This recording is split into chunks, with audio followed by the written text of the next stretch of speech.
Malam, malam Mas Tio. Halo, malam Mas. Iya, malam Mas Mas Tio. nih, Sehat ya Mas Salam Tio? kenal ya Mas. Alhamdulillah.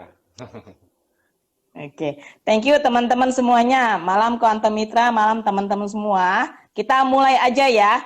Nah, Mas Tio, eh, Mas Tio boleh ceritakan sedikit tentang Mas Tio dan ketofasosisnya ini. Silakan Mas Tio. Ketofastosis. Nah, ini untuk yang awam Yes, ya, bukan bukan yes. warrior Orang awam. ya. Oke, ketofastosis itu sebetulnya itu adalah nama sebuah komunitas yang aku bentuk tahun 2016.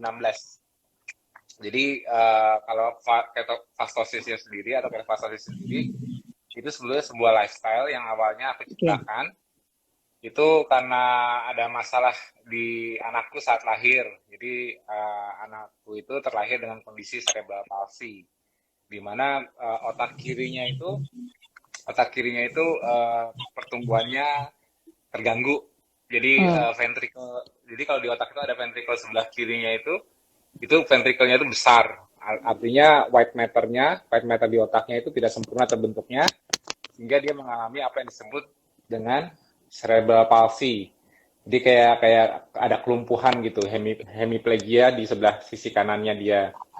Nah, dari situ dia kan setelah lahir dia juga sering mengalami kejang dulunya. Hmm. Nah, dulu ya dengan berbagai cara medis kita udah tempuh, tapi aku sendiri juga mempelajari sendiri. Jadi yang aku pelajari itu dulu kata dokternya kata dokternya dia mielinnya kurang anakku. Jadi mielinnya tipis yang sisi sebelah kirinya itu. Jadi dengan kata keyword mielin itu aku dulu langsung searching mengenai apa itu mielin, white matter dan belajar sampai sekarang itu.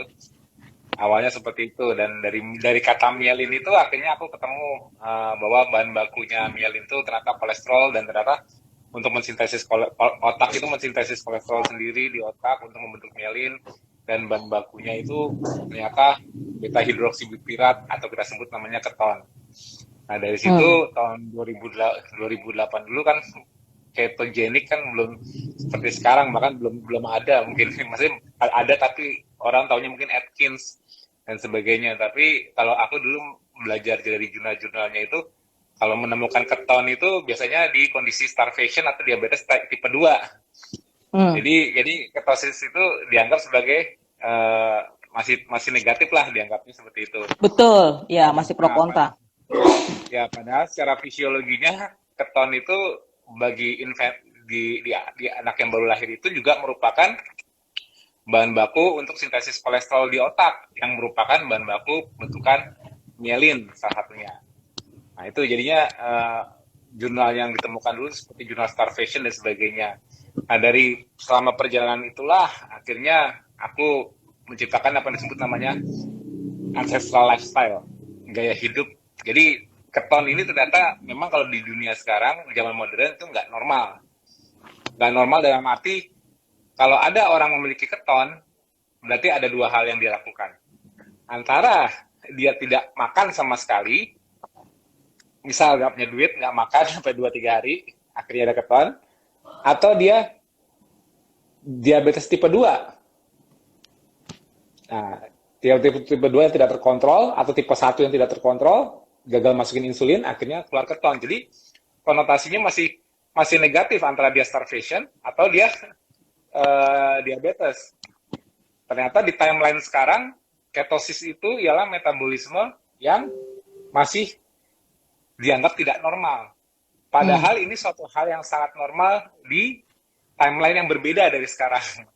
Timeline di mana manusia masih tinggal di alam liar. Artinya di Ya, alam liar gini, zaman dulu. anggap aja kita manusia nggak selalu hidup dengan kondisi affluence seperti sekarang kan, semuanya tersedia. Manusia melalui masa di mana awalnya manusia tinggal di bumi kan kita kan mengalami scarcity di mana makanan itu bukan suatu hal yang tinggal kita beli pakai uang tinggal makan, tapi dari kita bangun pagi di bumi ini, bangun di alam liar, kita mesti mencari makan dulu, betul nggak? Betul. Ya kan? Kalau kita harus mencari makan dulu, kalau kalau kita analoginya sampai ke saat di mana manusia itu saat bangun pagi di bumi ini masih harus mencari makan, bukan tinggal makan buka kulkas, bukan tinggal nunggu tukang jualan lewat depan rumah, harus bergerak dulu mencari makan. Kalau analoginya sampai ke situ, bagi yang orang-orang awam yang menonton, bila analoginya sampai percaya bahwa manusia pernah mengalami kondisi di mana bangun pagi mau makan itu ialah suatu proses mencari, bukan membeli, bukan tinggal memasak, harus mencari dulu. Disitulah ketosis itu baru bisa diterima. Artinya ketosis itu ialah metabolisme survival manusia di bumi selama ribuan tahun, jutaan tahun. Jauh sebelum ada modernisasi seperti sekarang. Karena syarat mutlak bagi manusia supaya dia bisa bergerak mencari makan ialah otaknya, motornya tidak boleh pernah kehilangan energi.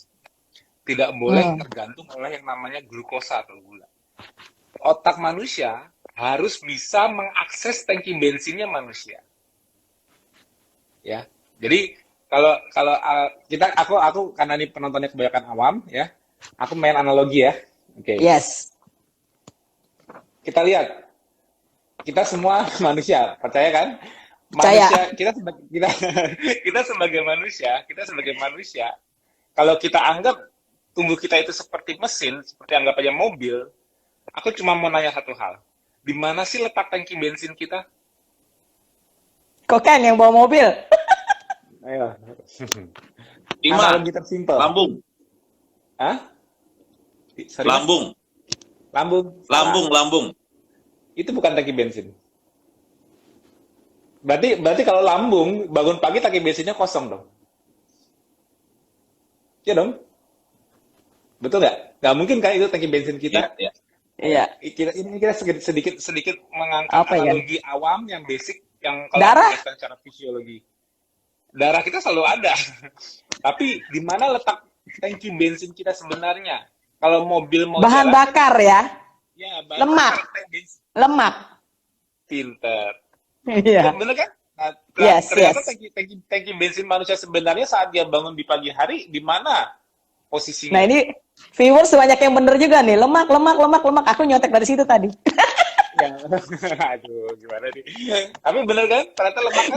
Benar. Yes. Ternyata yang tersimpan di bawah kulit kita, di pipi, perut, paha, di sekitar di balik kulit kita sebanyak itu ternyata tangki bensin sebenarnya manusia. Jadi secara analogi awam, percaya nggak kalau itu tangki bensin? Percaya. Kan bahan bakar. Apa tangki bensinnya tetap mikir, bukannya gula? Kan kebanyakan orang kan berpikir sumber energi itu apa? Gula bukan? Karbohidrat bukan? Glukosa Karbo, bukan? iya. Ya, gula darah ada. bukan? Betul kan? Betul. Nggak makan nasi Kalau- lemes katanya. Ya, kalau gula atau gula darah itu adalah tangki bensin manusia, harusnya manusia terbangun di pagi hari gula darahnya. Kenapa nggak 400 aja bangun pagi? Kenapa nggak Itu 500? dia ya. Betul. Kalau seseorang terbangun di pagi hari dengan gula darah 500, disebutnya apa? Diabetes. Diabetes. Berarti mau nggak punya tangki bensin dalam bentuk gula di darah? Enggak. Nggak mau. Nggak mau kan? Nah, tapi kan Serem. bilangnya energinya gula tadi kan. Iya, yes, Nah, benar. jadi common sense sekarang tuh harus diperbaiki dulu. Common sense Yes. yang salah itu harus diperbaiki dulu. Jadi kalau gula itu kan anggap aja standar normalnya sekarang 100 mg per desiliter darah. Betul nggak? Betul. Kita rata-rata paling tinggi kalau di atas 100, itu udah nggak bagus. Kalau bisa malah di bawah 100. Tapi 100 mg per desiliter darah, itu anggap aja kalau total darah manusia rata-rata 5 liter, total seluruh darah kita di tubuh kita rata-rata 4 sampai 5 liter. Berarti sekitar 100 mg per desiliter kalau dibuat ke rata-rata dalam 5 liter, tahu nggak itu berapa? Cuma 5 gram.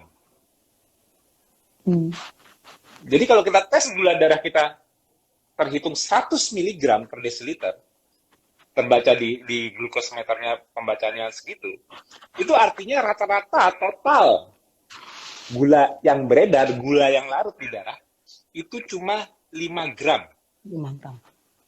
Kalau kita setarakan dengan gula pasir berarti berapa? Cuma satu sendok teh, 2,5 gram. 1 sendok Ya, 2,5 gram. setengahnya lagi. Oke ya. Ya, paling secumut dikit Berarti gitu. berarti total gula darah normal manusia pada saat bangun di pagi hari yang normal itu cuma 2 sendok teh, Pak.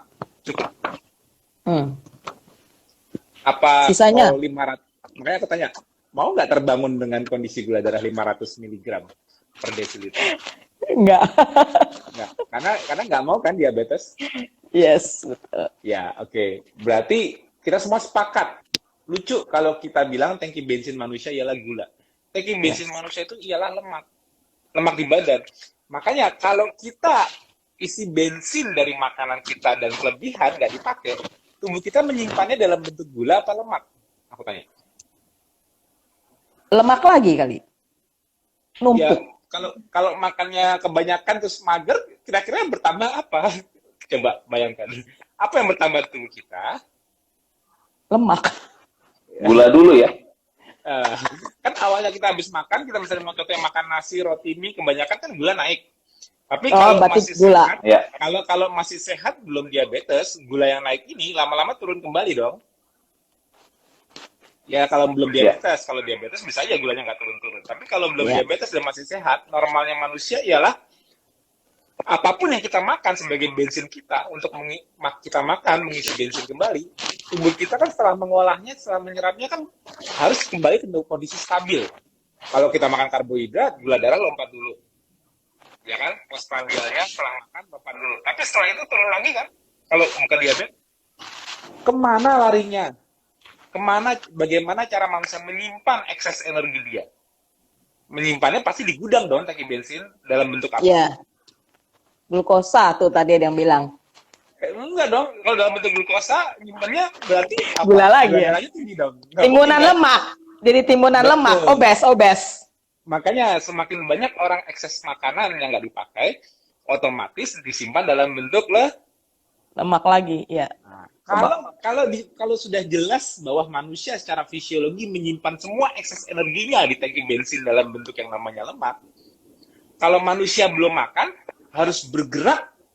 Kita kembali ke analogi di masa lalu, ya. Kalau udah pada percaya bahwa manusia itu nggak selamanya seperti sekarang yang tinggal beli makanan, tinggal nunggu makanan datang, tinggal masak. Kalau percaya bahwa manusia harus bergerak secara fisik untuk mencari makan dulu, berarti kan mobil ini, tubuh kita harus dipakai dulu untuk bergerak mencari makan. Nah, sekarang mobil kita itu perlu bensin nggak kalau bangun pagi bergerak mencari makan? Perlu. Perlu dong. Nah, kalau perlu bensin, kan belum ada bensin nih, baru mau nyari makanannya. Dia bisa pakai bensin yang udah ada di dalam tubuh belum? Harusnya. Harusnya tubuh kita bisa. Tidak, cadangan. Harusnya tubuh kita bisa mengakses lemak kita nggak sebagai sumber tenaga? Harusnya. Bisa harusnya. Kan lagi Bisa. bensin kan? Yes. Oke ya, itu lagi bensin ya. Jadi percaya. Jadi normalnya, loh, aku punya cadangan lemak. Aku gemuk misalnya. Nggak gemuk pun juga punya lemak. Nggak mungkin lemak yang nol. Apalagi kalau dia gemuk. Gue Yes. punya lemak di badan. Tapi di masa kini, di timeline saat ini, timeline itu, tahu timeline kan ya?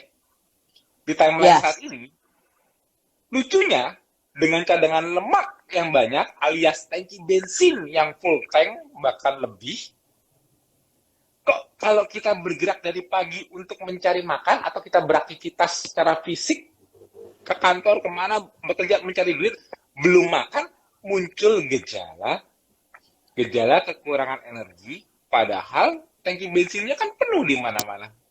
Mm-mm. Apa yang terjadi? Kenapa kita tidak bisa mengakses tangki bensin kita sendiri? Dan jawaban tersingkatnya ialah apa? Kita berusaha ngisi bensin nggak?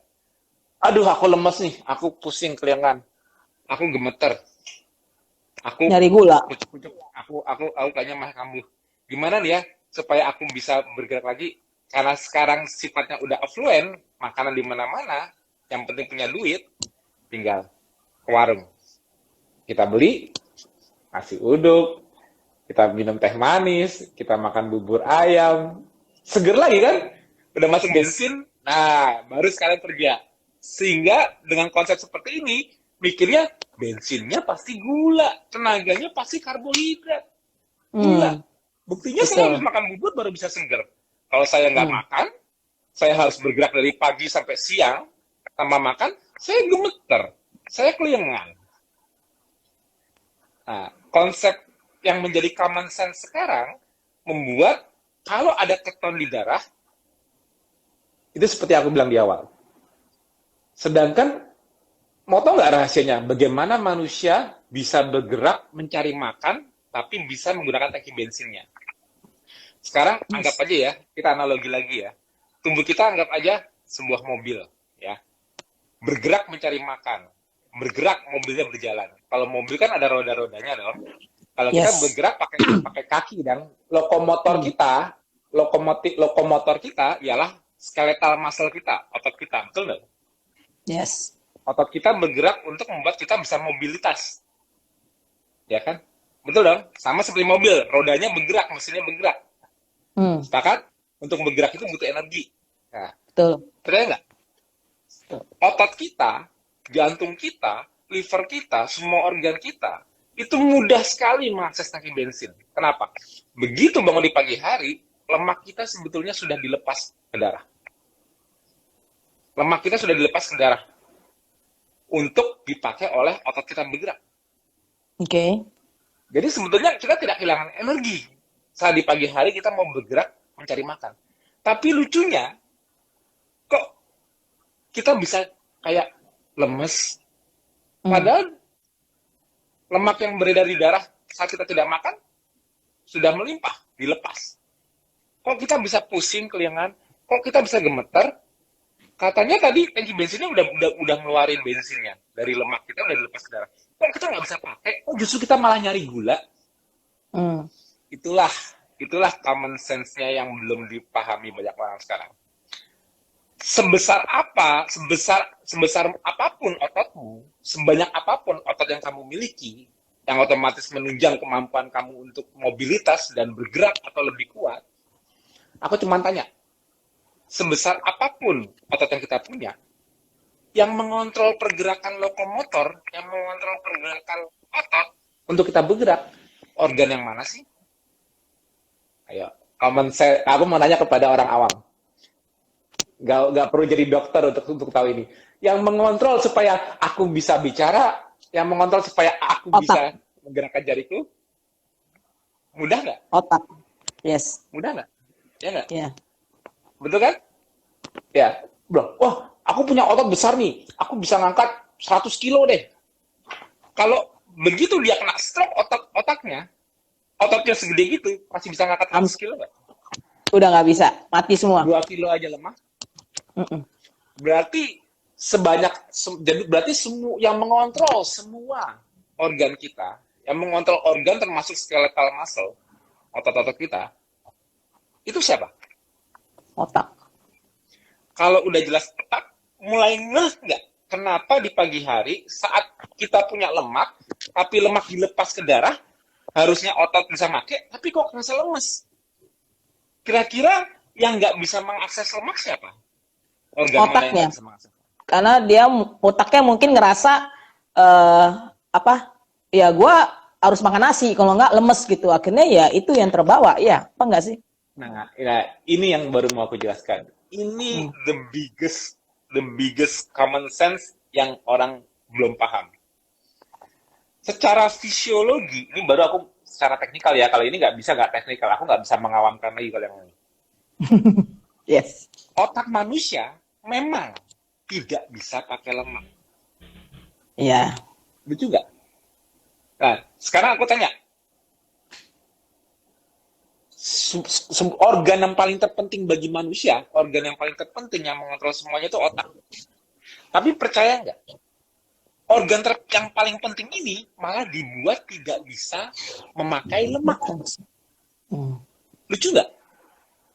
Kalau aku minta Mbak desain mobil, lucu nggak kalau motor penggerak mobilnya, yang menggerakkan mesinnya, motor penggerak utamanya, yang menggerakkan roda-rodanya, malah nggak bisa mengenali bensinnya, yang di belakang tangki bensin namanya lemak itu. Lucu nggak? Iya, nggak bisa jalan juga. Kira-kira desainnya ada yang salah nggak? Iya, ada yang salah. Ada yang salah. Nah, itu dia. Selama ini pemahaman dasar kebanyakan orang awam dan medis pun juga masih pemahamannya sama, ialah apa? otak wajib pakai gula, selesai. Yes. Udah terdoktrin itu ya. Doktrin, pemahaman paling dasar. Sehingga seakan-akan gula itu suatu hal yang mutlak dibutuhkan. Jadi kalau pagi udah jelas gula kita maunya rendah, kalau mau bergerak, ya isi dulu gula, karbohidrat, baru otaknya bisa dapat tenaga, baru otot kita bisa digerakkan. Ternyata nggak seperti itu, nggak semudah itu. Kalau kita tinggal di hutan, pagi-pagi gula darah kita cuma 100 ke bawah, harus makan dulu untuk cari makan, kan konyol. Kalau di hutan kita lemas, aduh, lemes nih nggak bisa nyari buruan. Kenapa? Kan belum makan. Diketawain nggak sama teman-temannya di hutan? Lah, kita ini lagi cari makan. Oh, udah pengen makan duluan? Ya, tapi kalau nggak makan dulu, aku nggak bisa nyari makan. Nah, kalau sekarang kan itu hal yang lumrah. Kenapa lo lemes di kantor? Gue belum sarapan, gemeter. Nah, itu hal yang lumrah. Karena yang dicari di kantor duit, bukan buruan. Kalau dapat duit, nanti kita beli ayam, ikan, telur. Ya. Tapi kalau kita di alam liar, ayam, ikan, telur itu yang harus dicari, bukan? Yes. Harus dicari dulu, kan? Nah, kalau jelas itu harus dicari dulu, dia harus pakai lokomotornya nggak? Kalau kita terbangun di pagi hari di hutan, apa kita tinggal, aduh, aku nggak bisa gerak dulu nih, soalnya apa? Aku belum makan. Mendingan aku nunggu ayam lewat nih, nunggu kijang lewat, rusa lewat. Kalau ada baru aku bunuh, aku makan, baru aku buru. Nggak mungkin dong. Kalau mau makan kita ya kita aja yang cari makannya, bukan menunggu buruan yang datang. Artinya kita harus menggunakan lokomotor kita, betul? Tapi ada satu kendala. Secara fisiologi manusia diciptakan otaknya tidak bisa kena lemak. Karena ada suatu hal di sini. Aku sebutkan bahasa yang nanti boleh dicari di Google deh bagi yang awam. Namanya blood-brain barrier. Blood-brain barrier. Nah, Blood-brain barrier. bisa kalau Mas megang handphone bisa diketik di Google atau diketik di kolom chat. Ada yang disebut namanya blood-brain barrier. Blood darah, brain otak, barrier pembatas. Pembawa. Jadi pembuluh darah di otak itu ada lapisan yang disebut namanya blood-brain barrier yang membatasi agar lemak tidak bisa nyebrang ke otak. Yang bisa nyebrang cuma gula.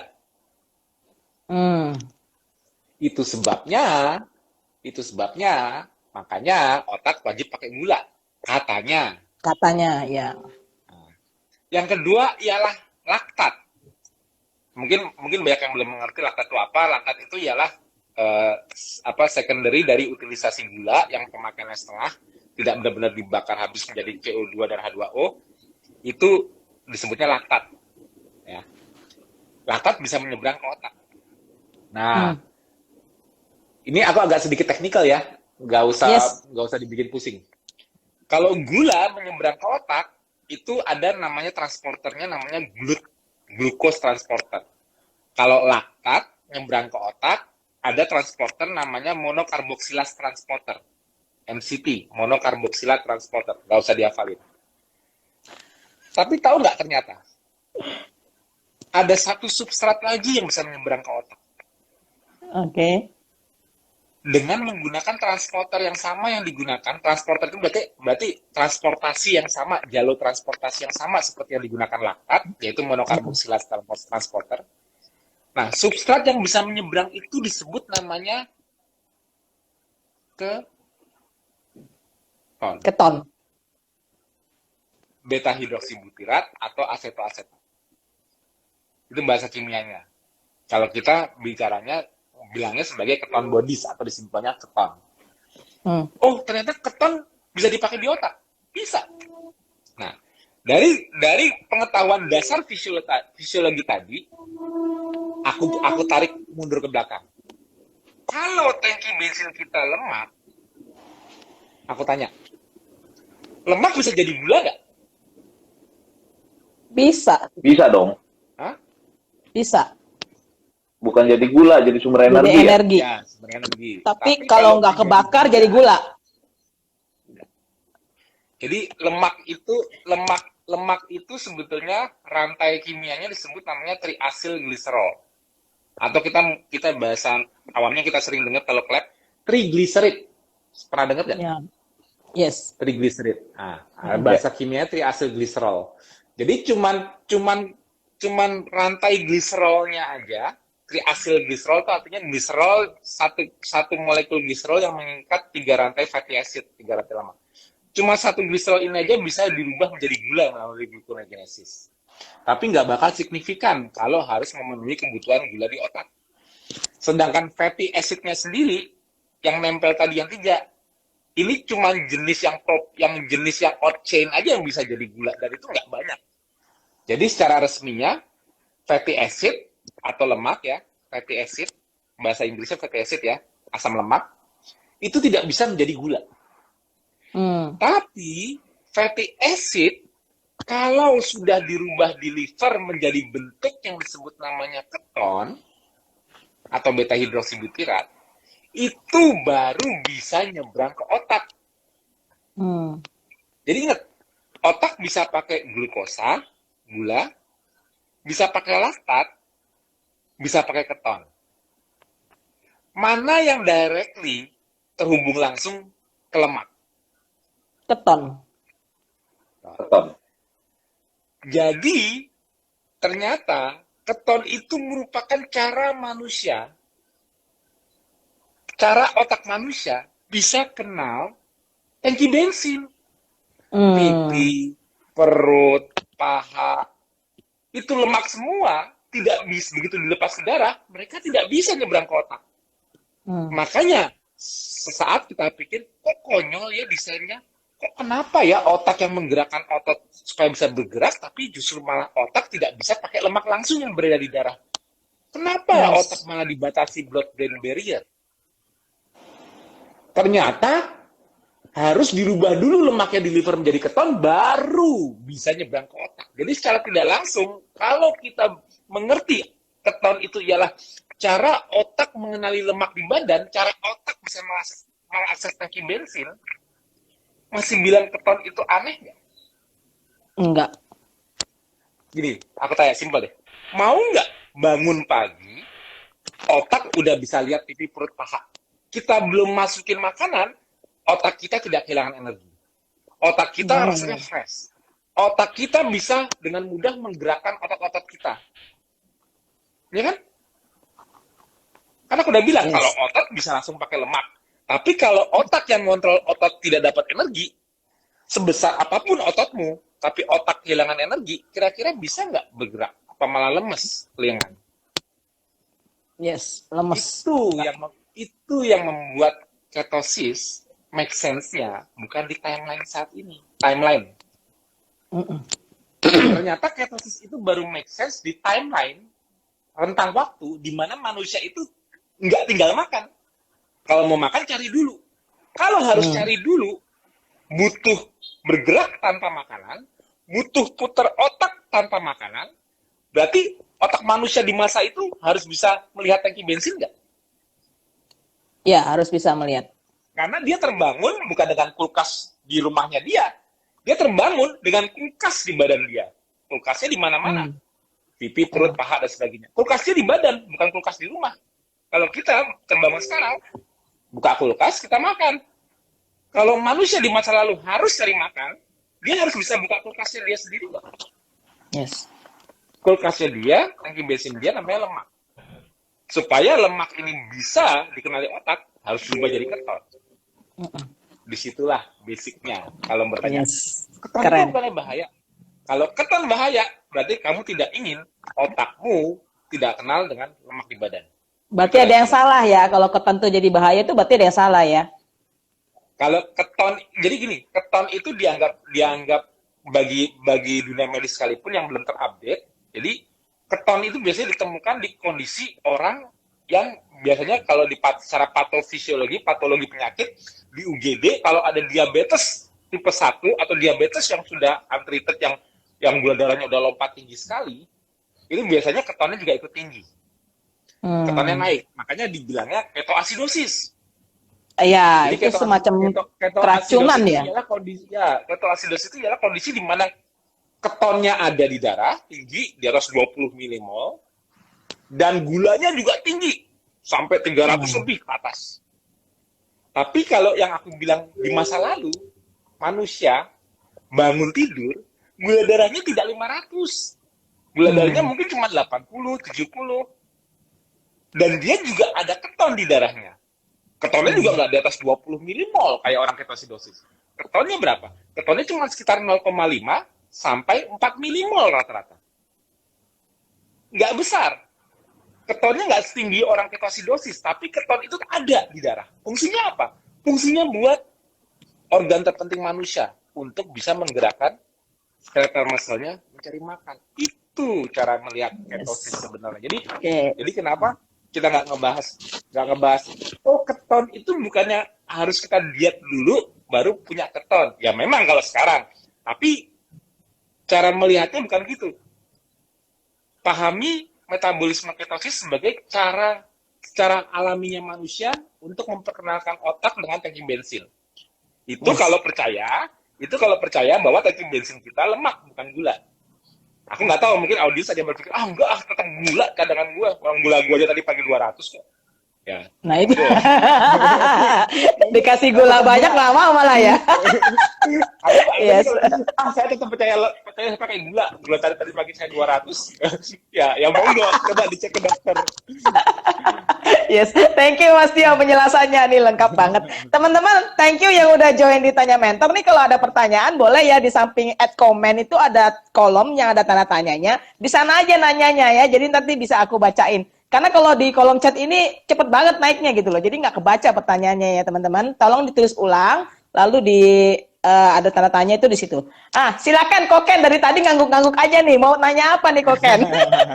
Nah ini dia Saya udah bingung food nih. blogger nih Mas Tio. Nah ini kerjaannya makan juga. Tapi enggak, justru gini, tugasku, aku nggak tahu audiens kita siapa aja. Tugasku cuma satu. Kalau lawan bicaraku sekarang yang seorang awam yang tidak mengerti dunia nggak usah ngerti biomolekuler, ngerti medis dan sebagainya, bisa paham secara analogi, harusnya yang nonton juga akhirnya ngerti. Makanya aku nanya, gimana Mas? Yes. Kira-kira kayak terkeraskan nggak? Kira-kira kayak new insight nggak? Oh ternyata selama ini mulai ada yang pengen ditanya nggak? Jadi anggap aja ketidaktahuan Mas, ya. Terjawab. Oh karena ini baru itu ditanyakan ke aku, insya Allah itu mewakili apa yang ada di orang lain yang belum tahu apa itu ketosis sama sekali. Ya, silakan Koken. Oke, berarti kan kalau dibilang saya mewakili orang awam, Betul. yang notabene pemakan gula, pemakan glukosa, Ya, pemakan dan karbohidrat. mengandalkan gula, Ya. pemakan karbohidrat dan mengandalkan selama ini karbohidrat atau gula sebagai tangki bensin Untuk energi. untuk energi, kurang lebih analoginya seperti itu. Ya. Dan kalau dari keterangan Mas Tio berarti kan pola hidup ini yang cukup riskan ya, bukan cukup riskan bahkan Ya, di kondisi seperti ini, benar bukan? Aku nggak mau ngejudge riskan. Banyak kok orang yang makan karbohidrat sekarang bisa sampai umur tahunan yang puluhan tahun kan. Kuncinya kan kontrol mereka energi. Tapi kita lihat sekarang. Makanan sekarang makin sedikit apa makin banyak? Makin banyak. Makin banyak. Makin banyak variasi juga. Oke. Makanan sekarang makin enak apa makin nggak enak? Makin enak. Makin enak dong. Makanan yang enak-enak itu sekarang makin murah apa makin mahal? Mahal. Murah. Mahal ada, murah ada. Murah. Ya, oke kan? Makin murah. Yang murah kan? Nah, sekarang yang mampu menghentikan nafsu makan kita siapa? Otak. Kita sendiri. Jadi survival kita tergantung dari kemampuan kita menahan diri, betul? Yes. Karena Baik. alam kita sekarang, jadi gini, kalau seorang bertanya, kenapa kok sekarang obesitas jadi pandemik? Bukan hanya COVID aja, bukan hanya COVID yang masih pandemik, tapi obesitas sudah lebih dulu menjadi pandemik. Di mana-mana, ya kan? Kenapa obesitas sampai metabolic syndrome menjadi pandemik? Tanyanya mudah. Kadang-kadang kalau orang nanya, ya apa orang sekarang makin bodoh-bodoh ya? Enggak, orang sekarang makin pinter-pinter. Yes. Apakah orang sekarang tuh makin nggak bisa mikir ya bahwa nggak bisa jaga kesehatan ya? Enggak, dunia kesehatan malah berkembang. Jadi apa yang menyebabkan hal ini terjadi? Yang terjadi ialah apa? Yang terjadi ialah perubahan lingkungan. Kalau seseorang mau sembuh dari diabetes, seseorang mau merdeka dari obesitas, gampang. Aku tinggal rubah lingkungannya. Aku ganti Ya. alamnya. Ya. Tinggal aku tarik orang itu, aku cemplungin ke hutan. Kalimantan, ya, hutan Kalimantan rimba yang nggak ada yang belum terjamah dan dia nggak dibekalin apa-apa. Mau dong. Nanti kita 6 bulan balik lagi ke sana. Mau kita koken ke hutan. Nah, jadi kalau orang nanya, Mas, ketofastosis, gaya hidup ketofastosis, gaya hidup sehat ketofastosis, yang bonus langsing, Yes. itu caranya gimana sih? Sebetulnya Pindah kalau mau hutan. tahu caranya, ya kalau mau tahu caranya, mudah masuk ke grup kita di Facebook. Nanti di Ya. Facebook ada protokolnya, dibaca ya, grup ketofastosis Indonesia. Tapi sebelum masuk ke grup, kalau kamu terjun ke hutan, seperti kataku tadi, itu kamu sudah KF. Karena KF itu cuma ancestral lifestyle. Oke? Nah, maksudnya aku udah menjalani KF di mana kalau di hutan? Oke, kita buat sekarang analogi. Sekarang, Mas Ken ya. Aku tanya jawab Mas Ken ya. Nah, Mas Ken, kalau Mas Ken udah aku taruh di hutan. Ya, udah aku taruh di hutan ya. Saat bangun pagi di hutan pertama kali, anggap aja Mas Ken udah aku terjunin dari pesawat pakai terjun payung, terus Mas Ken akhirnya selamat ketemu gua, bisa buat berlindung tidur malam itu. Nah, oke. Besok paginya Mas Ken, aku bilang di hutan itu Mas Ken udah KF lifestyle. Apa yang terjadi di hutan itu? Saat bangun pagi, apa yang ada di pikiran Mas Ken? Cari wifi. Hutan. Buat balik. Hutan. Begitu Mas Ken bangun di hutan, alam liar, jadi aku kondisikan seperti timeline manusia di masa lalu. Belum ada kota, belum ada apa-apa. Bumi ini masih liar. Bumi ini masih liar. Belum ada makanan yang siap tinggal dimakan, atau apa, nggak ada. Bumi ini liar. Kita hidup di bumi sama seperti hewan lain. Kita sebagai spesies di alam liar. Kita berusaha hidup di alam liar. Jadi, contohnya Mas Ken aku terjunin di hutan, keluar dari gua pagi-pagi, apa yang terbersit di pikiran Mas Ken pertama kali? Ayo cerita dulu Mas. Apa yang kira-kira? Berburu, cari makanan. Nah, insting dasar Mas Ken itu kan? Insting dasar Mas Ken ialah Mas Ken mau hidup di hutan, betul? Kalau mau hidup Yes. harus makan nggak? Makan. Ya, Oke. Kalau Mas Ken harus makan, berarti pagi-pagi begitu Mas Ken melek keluar dari guanya, Mas Ken mau duduk nungguin apa bergerak mencari makan? bergerak, berburu kita. Nah, di kondisi itu, Mas Ken udah makan belum? Belum. Belum. Kecuali ada cadangan yang kemarin, sisa. Apa cadangannya? Kan aku terjun dari pesawat, nggak pakai apa-apa. Oh. Nyolong pilot punya, tumpetin di perut dulu. Jangan kayak dulu. Belum, nggak ada makanan. Nah, berarti Nggak ada makanan. Mas Ken di pagi hari jelas dong mau mencari makan di kondisi tanpa makanan. Berarti Mas Ken melakukan apa yang disebut apa? Apa yang terjadi kalau Mas Ken belum makan disebut namanya apa? Berpuasa. Betul kan? Fasting ya. Kalau jadi fasting di sini kalau di zaman sekarang, timeline saat ini ada makanan, tapi saya tidak makan, saya abstain dari makanan dulu. Ini disebut puasa.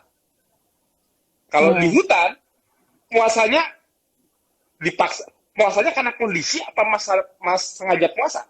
Karena kondisi kan? Karena kondisi. Yes. Ya oke. Berarti Mas mau nggak mau, suka nggak suka, harus cari makan dulu tanpa makanan. Fasting ya. Fasting terjadi. Ya. Berarti fasting itu terjadi secara alami nggak kalau manusia tinggal di alam liar? Alami. Nggak fasting? Alami. Oke ya, Kepepet. alami ya. Alami. Nah, jadi fasting alami ya. Oke. Kalau Mas Ken mau cari makan, berarti kan Mas Ken tadi harus bergerak dulu kan? Walaupun nggak ada makanan di perutnya, ya. Berarti Mas Ken moving, bergerak, atau olahraga, secara tidak langsung olahraga ya, tanpa makanan di kondisi puasa nggak? Iya, betul. Fasting, moving, oke. Dan Mas harus putar otak nggak? Gimana ya caranya dapat buruan? Nyarinya di mana ya? Harus ngejebak gimana ya? Harus buat apa ya supaya bisa menangkap hewannya? Harus putar otak nggak berpikir? Yes. Iya, betul. Oke. Itu semua dilakukan tanpa makanan. Dan Mas Ken, insya Allah bukan seorang diabetes, jadi Mas Ken nggak gula banyak-banyak di darah. Oke? Ya. Makin lama Mas Ken mencari makan, kira-kira gula darahnya makin naik apa makin turun? Kalau belum makan. Turun. Oke. Turun. Kalau Mas Ken makin turun gula darahnya, logikanya di masa kini ya, kita kembali ke masa kini. Orang udah keliengan belum? Udah gemeter belum? Keliengan? Ya, betul kan? Kondisi sekarang iya, tapi kalau di hutan belum tentu. Betul. Lucunya, kalau analogi orang di kota dipakai di hutan, berarti manusia nggak bakal bisa survive kalau nggak makan dulu sebelum cari makan. Betul. Nggak masuk akal dong. Harusnya dia malah justru sebelum dia ketemu makanan, dia harus bisa optimal. Otaknya berpikir jernih. Harus bisa putar otak. Semakin dia bisa berpikir jernih, semakin dia kuat, semakin dia larinya kencang, semakin ketemu makanan nggak kemungkinannya. Dibanding semakin dia nggak bisa mikir, semakin dia lemes, kemungkinan menemukan makanannya probabilitasnya tinggian yang lebih kuat kan. Jadi harusnya manusia itu kalau nggak makan harusnya lebih kuat bukan lebih lemes. Logikanya gitu kalau di hutan. Kalau sekarang logikanya kalau lu nggak makan lu pasti lemes. Kalau di hutan nggak boleh. Kalau lu belum makan lu harus kuat supaya bisa ketemu makanan. Setuju nggak? Sepakat nggak? Setuju. Berarti makin lama nggak makan, dalam perjalanan mencari makan dengan bergerak, yang dilepas di badan kita apa? Lemak di badan kita dilepas nggak? Artinya, untuk bisa putar otak dan bergerak, lemak itu harus dikonversikan menjadi bentuk yang bisa dikenali otak nggak? Betul. Keton. Bentuk apa tadi namanya? Keton. Kita kayak anak TK. Mau Mas takut dengan yang namanya keton, kalau aku taruh di hutan, suka nggak suka, mau nggak mau, Mas pasti ketosis sendiri. Kenapa? Kalau nggak ketosis, Mas sudah lewat. Yes. Udah lewat duluan. Betul. Saya nggak mau ketosis, nggak bisa. Yes. Mungkin ini ya, Mas Tio, mungkin relate dengan kondisi saat ini ya. Ada orang di saat, ya dia bilang kan kalau nggak makan lemes ya. Tapi ada, ketika sudah makan, bukannya semangat, malah ngantuk. Nah, itu gimana tuh Mas Tio? Karena itu kan kekenyangan. Iya. Kalau nggak banyak kan nggak kekenyangan. Kalau itu makannya kekenyangan. Kalau makannya kekenyangan, sistem saraf kita langsung masuk ke rest and digest. Karena dia harus digesting, kita dikondisikan untuk resting. Karena kekenyangan. Tapi kalau kita makannya nggak terlalu banyak, ya kita nggak semua energinya nggak ketarik ke pencernaan. Ya. Oke, aku balik ke Mas Ken dulu ya. Yes. Lanjut lagi ya. Jadi apa itu KF? Aku jelaskan dengan kondisi Mas Ken di hutan, ya. Oke. Tanpa baca protokol ya. Mas, aku udah bilang udah KF tanpa perlu baca protokol. Protokol baca sendiri di Facebook, tapi aku logikakan supaya Mas Ken begitu ngeliat di grup, oh iya ternyata yang dialami ini ternyata benar, ini ancestral lifestyle, gaya hidup nenek moyang kita saat masih cari makan. Oke? Sepakat tadi ya? Harus puasa, karena kondisi, harus bergerak karena kondisi, di kondisi ketosis. Baru masuk akal. Nah, begitu Mas Ken berhasil mendapat buruan, tiba-tiba ada kijang nih. Atau ada apa yang Mas Ken buruan dapat. Berhasil dapat. Apa yang Mas Ken rasakan?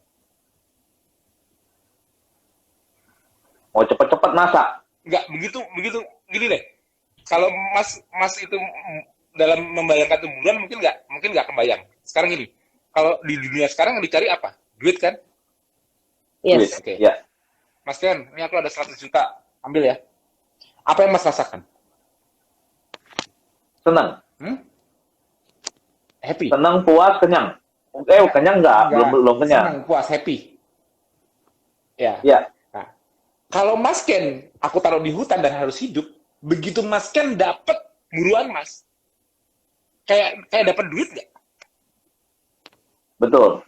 Jadi begitu dapat buruan Mas, yang Mas rasakan apa? Relax kan? Happy kan? Yes. Kan? Jadi Mas nggak stres lagi kan? Yes. Jadi normalnya di alam liar, setelah berpuasa, bergerak, kita dapat makanan kita merasa dapat reward. Reward tahu ya? Reward stimuli, kita dapat stimuli reward untuk relax. Jadi manajemen stres. Oke, sorry aku balik lagi. Mas kalau di hutan kepikiran nggak ada utang di kota? Kepikiran nggak cicilan? Nggak. Taunya duit kan? Jadi Nggak bisa dicari juga, soalnya di hutan. Jadi stres itu nggak ada ya. Tapi yang udah pasti, Ya. stres fisik dan putar otak tadi terbayar nggak begitu ketemu makanannya? Yes. Terbayar, oke. Kalau orang udah relax, aku kasih analogi lagi. Nih, Mas Ken, aku tes ya. Mas Ken, makanan kesukaannya apa? Jujur aja sekarang, paling suka apa? Bakmi dan roti. Oke, bakmi dan roti. Ini Mas Ken, anggap aja kita bayangkan, ini di depan ada bakmi, ada roti, ya. Mas Ken suka kan? Suka kan? Ya. Oke. Sebelum makan, sebentar. Mas Ken bayar utangnya 100 juta sekarang. Gue nggak mau tahu, bayar utang 100 juta. Yang Udah habis. langsung stres gak? Stres. Tapi kalau udah ada mah enggak. Enggak, anggap aja Mas Ken nggak ada duitnya. Aku tagih 100 juta sekarang bayar. Lagi nggak ada duit. Stres. Nah, bisa dimakan nggak tuh bakmi sama roti kesukaannya? Nggak nikmat. Makan sih pasti makan. Ya oke. Jadi penting nggak kita harus relax dulu, nggak stres dulu sebelum kita makan, supaya kita bisa menikmati makanan kita, bisa mencerna. Yes. Karena kalau Betul. stresnya lagi tinggi, bisa ketelan nggak tuh makanan? Nah, ada mungkin kalau udah Nggak. spot jantung, udah gini, udah mual muntah lagi kali. Makan cuma sedikit tuh. Ya. Betul. Jadi penting nggak Ya. untuk mendapatkan relaksasi sebelum kita masuk di dalam makan? Penting. Penting banget. Penting ya. Ya, jadi kayak gini. Mas Ken anggap aja nggak suka sama sate deh. Tapi Mas Ken, gue baru dapat hadiah nih. Nih, gue bagi dulu 100 juta. Kita makan-makan yuk. Nanti makannya enak nggak rasanya kalau udah kayak gitu? Enak. Enak pasti. Pasti kan, karena udah dapat duit, relax gini-gini. Relaksasi stimulinya dapat, makan itu pasti enak. Apa aja juga rasanya enak kali. Yes. Betul kan? Nah, Betul. oke, jadi relaksasi baru Mas memproses makanan Mas. Baru Mas makan. Oke, kita sekarang masuk ke makanan. Kira-kira di hutan, Mas kan mau makan apa di hutan? Yang dicari apa sih kalau di hutan? Yang dicari daging, Daging. binatang kan? Ya, oke. Kalau Di hutan, tapi hutan rimba loh, banyak daun-daunan. Masnya nggak pengen tuh makan daun-daunan? oh yang paling gampang dulu ya depan mata bisa dimakan daun ya daun. Ya. Bertahan kan? Tapi oke, nggak. Daun rasanya apa? Daun rasanya. Ini kita nggak ngomongin. Oh rasanya apa ya? Lango. Ya. Mau nggak makan daun? Ya. Jadi insting pertama dasar manusia mencari daging apa mencari daun? Dasarnya kalau udah kepepet yang ada depan mata ya daun. Ya, tapi kalau insting utama yang dicari dulu apa? Daging bukan? Daging. Entah itu ikan, Daging. telur, ayam, betul kan? Oke. Yes. Mudah Yes. nggak? Mungkin nggak Mas dapat karbo dengan mudah di hutan? Oh, dapat padi. Agak susah ya. Susah. Bakmi nyari bakmi, Susah, nyari pasti. roti, susah.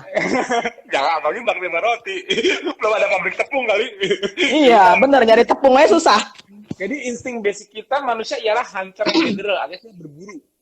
Jadi kalau aku ajarin untuk nggak makan karbo, kalau di dunia modern sekarang di KF diajarin tidak makan karbo, kalau di hutan perlu aku ajarin nggak?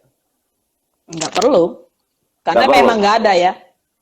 Oke ya, jadi untuk makanan aku bebasin. Mas Ken mau makan apapun di hutan itu udah KF. Kenapa? Cari aja kalau ada. Betul nggak? Oke. Ya. Sekarang yang terakhir. Kalau Mas di hutan, kalau udah sore, kira-kira Mas masih cari makanan? Apa mau balik ke tempat gua tadi yang aman? Di gua aja tidur. Ya. Pasti kalau udah sore, Udah gelap. matahari udah mau turun, Mas udah pikir kalau di hutan, di tengah-tengah hutan, di alam liar, Mas masih kemalaman, ngeri nggak? Yes. Betul. Tadinya Mas Kita yang diburu, bukan kita ngeburu. Betul. Kita tadi kalau pas terang kita berburu, pas udah gelap kita bisa diburu karena kita tidak punya kemampuan night vision. Betul nggak? Yes. Oke. Ya. Berarti logikanya Mas kembali ke gua, bawa buruan Mas. Mas makan nggak? Makan. Olah kita makan. Kenyang kan? Ya. Nah, oke, bikin api unggun lah, bakar api unggun. Nah. Sekarang aku tanya Ya. Mas, kalau di hutan lampunya ada nggak? Nggak ada. Cuman api kan? Ya. Oke. Kira-kira kalau matahari udah nggak ada, Mas mau tidur jam berapa di hutan? Ya. Kalau ngomong jam nggak tahu, tapi ya udah pasti cepet tidur. Oke ya, betul ya. Oke, selamat. Itulah KF. Selamat. Ya, Anda telah simpelnya. belajar ancestral lifestyle. Sesimpel itu. Artinya menjalankan KF ialah menjalankan suatu pola hidup sehat. Apa itu Mas pola hidup sehat? Pola hidup sehat ialah pola hidup yang mencerminkan gaya hidup manusia selama jutaan tahun. Maksudnya mencerminkan gaya hidup manusia selama jutaan tahun apa? Gaya hidup 24 jam selama jutaan tahun yang dilakukan ancestral kita, ancestor kita. Apakah itu dari pagi? Aku tanya lagi, Mas makan nggak? Pagi enggak, berburu dulu. Berarti Mas dalam kondisi puasa bukan? Ya, Terus Mas kalau mau berburu bergerak nggak? bergerak. Oke, bergerak ya, aktif bergerak secara fisik ya. Dan Mas pasti Ya, rileks. ya. Mas pasti rileks nggak? Manajemen stres gampang nggak di hutan? Gampang. Oke. Makannya pasti low carb nggak? Rendah karbo nggak pasti? Pasti Enggak. dong. Pasti dong. Emang mau makan Pasti karbo dong. apa di hutan? Oh, iya betul. Oke ya kan? Oke. Sekarang Mas selalu tidur tepat waktu nggak cepet? Nggak pernah begadang nggak? Pasti. Oke. Itu syaratnya kalau mau ikut KF. 5 pola hidup sehat. Kalau di zaman Jam. sekarang kalau zaman sekarang diterapkannya, Mas di kota, kembali ke kota, udah diselamatkan oleh ada yang nemuin Mas, tim SAR, dibalikin ke kota. Mas mau KF, inget-inget di hutan. Pagi-pagi Mas bangun di depan rumah, banyak yang lewat. Tukang bubur, tukang ayam. Tapi kalau gua mau mencerminkan gaya hidup sehat, gue pagi-pagi nggak langsung makan dong. Anggap aja gue dalam liar. Ada makanan, tapi kita menahan diri tidak makan. Itu baru namanya disebut puasa. Intermittent fasting. Tapi kita bisa minum. Tapi makan tak dulu. Aku tunda deh. Nanti kalau udah siang, aku gini, kalau udah siang kan anggapannya makannya baru dapet nanti siang. Jadi ya nanti makannya siang. Walaupun di kota ada makanan dari pagi.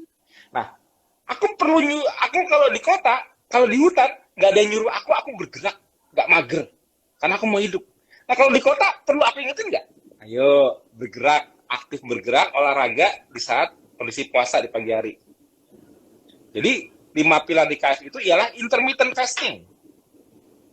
Puasa, moving, bergerak, harus diingetin kalau di KF. Diingetin, karena ini timeline-nya KF di zaman modern, bukan di hutan lagi. Harus berusaha dapat relaksasi. Terutama kalau udah sore, harus relax. Karena kalau kita anggapnya stres terus sampai malam, bisa tidur nggak kalau orang stres sampai malam? Nggak bisa. Nggak bisa. Nah, malah mengganggu tidur kan? Jadi kita harus menyiapkan diri kita untuk Yes. relax dulu. Apalagi kita mau makan. Nah, pada saat memilih makanan di kota, mau ngikutin kayak di hutan, berarti gue harus mikirin yang karbo-karbo, fokusin seperti apa yang gue buru. Betul nggak? Yes. Nah, udah itu kalau malam, nanti malam ada bola nih jam 12. Masih nongkrong sama teman-teman di telepon suka kafe. Tapi kalau gue mau mencerminkan gaya hidup sehat, kira-kira sebelum jam 8 lah, sebelum ke malam-malam, gue harus udah tidur gak ya kira-kira? Tidur. Jadi KF itu sebetulnya cuma mengingatkan manusia kembali agar menggunakan protokol yang memberikan boundaries ke diri sendiri. Di saat alam kita tidak memberikan boundaries itu. Alam kita cuma menawarkan, ngapain lu? Pagi-pagi nggak makan, kulkas juga banyak makan, banyak karbo. Ngapain lu bergerak? Ada mobil sama motor. Udah capek, udah pulang ke kantor, duduk, mikir, cari duit. Ngapain lu relaksasi belum waktunya? Pikir dulu, stres. Utang lu masih numpuk gini-gini. Kalau stres, cari karbo biar nggak stres. Ngapain lu tidur cepet? Nanti malam aja, hiburan lu di malam hari. Tidur cuma 3-4 jam, besok pagi mulai lagi. Diulang terus ritmenya. Rusak gak badan kita? Rusak. KF itu cuma itu tok. Sebelum baca protokol, pahami. Bayangkan tinggal di alam liar. KF mengingatkan kembali boundaries yang dibuat secara alami. Di alam. Sekarang tertulis dalam protokol. Diingatkan supaya manusia menjalankan seperti saat dia di alam liar. Walaupun sekarang bukan alam liar, sekarang alam modern. Karena aku balikin lagi. Sekarang diabetes metabolic syndrome, obesitas yang meningkat karena apa? Karena manusia tambah bodoh? Enggak, tambah pintar. Karena dunia kesehatan makin jelek? Enggak, meningkat medis. Ternyata yang membuat manusia makin rusak, apanya? Alamnya bukan? Yes. Makin banyak penawaran bukan? Lifestyle Makin menutupi kita untuk pola hidup yang benar nggak? Lampu terang terus, hiburan di TV nggak selesai. Kalau mau ngikutin terus, kira-kira di masa depan, 10 tahun lagi dari sekarang, kira-kira makanan tambah sedikit apa malah tambah banyak lagi? Kira-kira Tambah banyak. tambah nggak enak apa tambah lebih enak lagi? Tambah hype Tambah lagi, enak. gula. Kira-kira hiburan makin non-stop nggak sampai pagi dari malam? Mm-mm. Udah ada kan sekarang Netflix aja nonstop. Nah, kalau kita mau ngikutin terus alam kita, nggak sadar-sadar kebingungan, gue harus makan apa ya biar sehat, gue harus apa ya biar sehat, gue harus makan apa, diet apa yang biar sehat, salah. Bukan diet yang harus diubah. Pola hidup 24 jam yang memberi kesehatan kepada manusia, itu bukan cuma apa yang dia makan aja. Betul, itu salah satu faktornya. Tapi pengaruh lainnya penting. 24 jam, 24 hours of what you do, represent your today's metabolism. Jadi metabolisme kita dicerminkan oleh apa yang kita lakukan 24 jam. Bukan sekedar apa yang kita makan. Aku udah makan dijaga, tapi aku stres terus. Tapi aku mager. Makan udah aku jaga. Bisa sehat nggak? Enggak. Nggak bisa. Jadi kalau mau sehat itu, mau sehat, berpikir 24 jam. Karena kamu hidup 24 jam. Bukan hidup kalau gue makannya gue pasti sehat. Jangan mentok di makanan ilmunya. Identifikasi perilaku 24 jam. Dalam bagian 24 jam itu ada porsi kita memilih makanan. Betul. Tapi porsi lain jangan lupa. Kita perlu relaksasi. Setelah kita dari pagi stres dengan badan, bergerak. Puasa, bergerak. Itu kan stres kan? Yes. Capek kan bergerak? Berpikir, putar otak cari makan. Kalau sekarang berpikir, putar otak cari duit. Sama aja. Akhirnya kita perlu relaksasi nggak di akhir hari? Perlu. Nah, kalau sekarang orang relaksasinya cuma kapan? Zaman modern sekarang, orang relaksasi kapan? Cuma 1 minggu. Malah ngerinya, kadang-kadang tanggal 25 ke atas baru bisa rileks. Habis gajian. jadi manusia ini mulai mengalami penundaan reward stimuli. Makin sering nggak? Makin sadar nggak bahwa banyak orang yang merasa bahwa 1 harian penuh dia nggak pernah senyum. Nggak ada yang bisa membuat dia bahagia. Karena gue kerjaan kantor, gue gajiannya masih nanti, gue kerjaan kantor tugas, stres, kadang-kadang stres dibawa ke rumah, bikin orang rumah kesel, bisa aja kan? Sadar nggak bahwa yang harusnya relaksasi atau reward stimuli tercapai setiap hari di alam liar, di zaman sekarang malah tertunda-tunda. Atau malah tidak terabaikan. Atau kita malah lari ke makanan yang membuat kita fly. Gula, karbo yang tinggi. Atau amit-amit narkoba. Amit. Ya sampai. Jadi kita mulai perbaiki. Stimuli itu kalau yang paling gampang udah jelas ya. Stimuli senang itu mudah. Kasih 100 juta ke Mas Ken, dia pasti senang. Bohong kalau nggak senang. Tapi kita kan nggak mungkin setiap hari mendapatkan stimuli seperti itu. Apalagi kalau gajiannya nanti. Jadi kita mulai menciptakan selera orang, relaksasi orang beda-beda. Jadi aku nggak mau mengajarkan pengaruh. Jadi gini, konsep dasar dari manusia sehat itu ialah dia bisa menjaga gula darahnya tidak tinggi, normoglikemia. Kalau orang gula darahnya tinggi, itu dia bakal bermasalah metabolismenya. Konsep orang tetap sehat ialah bisa menjaga tensi tidak tinggi-tinggi. Artinya, kalau dia selalu menjaga tensinya bagus, dia bisa menjaga kesehatannya. Betul kan? Normoglikemia, normotensi. Glikemik normal, tensi normal. Untuk menjaga normoglikemia dan normotensi ini, bukan makanan aja. Percaya nggak? Kalau habis makan karbo, tadi gula naik kan? Yes. Ya kan? Sekarang, mau nggak kita tes? Mas Ken, cek gula darahnya berapa, misalnya 80. Mas Ken, aku suruh lari sprint 100 meter. Di ujung sana, pas ngos-ngosan, aku suruh tes gula darah lagi. Naik nggak? Turun. Naik. Jangan salah, boleh dicoba. Oh, naik. Naik. Tensi Mas sekarang 110, 120 normal. Aku suruh lari sprint 100 meter. Di ujung sana masih cek tensi lagi. Naik nggak? Naik. Naik. No. Jadi lari itu kan menggunakan sistem stres. Hmm. Jadi itu bisa menaikkan gula darah dan tensi. Nah, sekarang aku balik. Itu tadi kan dengan cara stres secara fisik. Sekarang stres secara psikis. Mas Ken cek gula darah. Gula darah saya normal 90. Tensi saya normal 120. Langsung.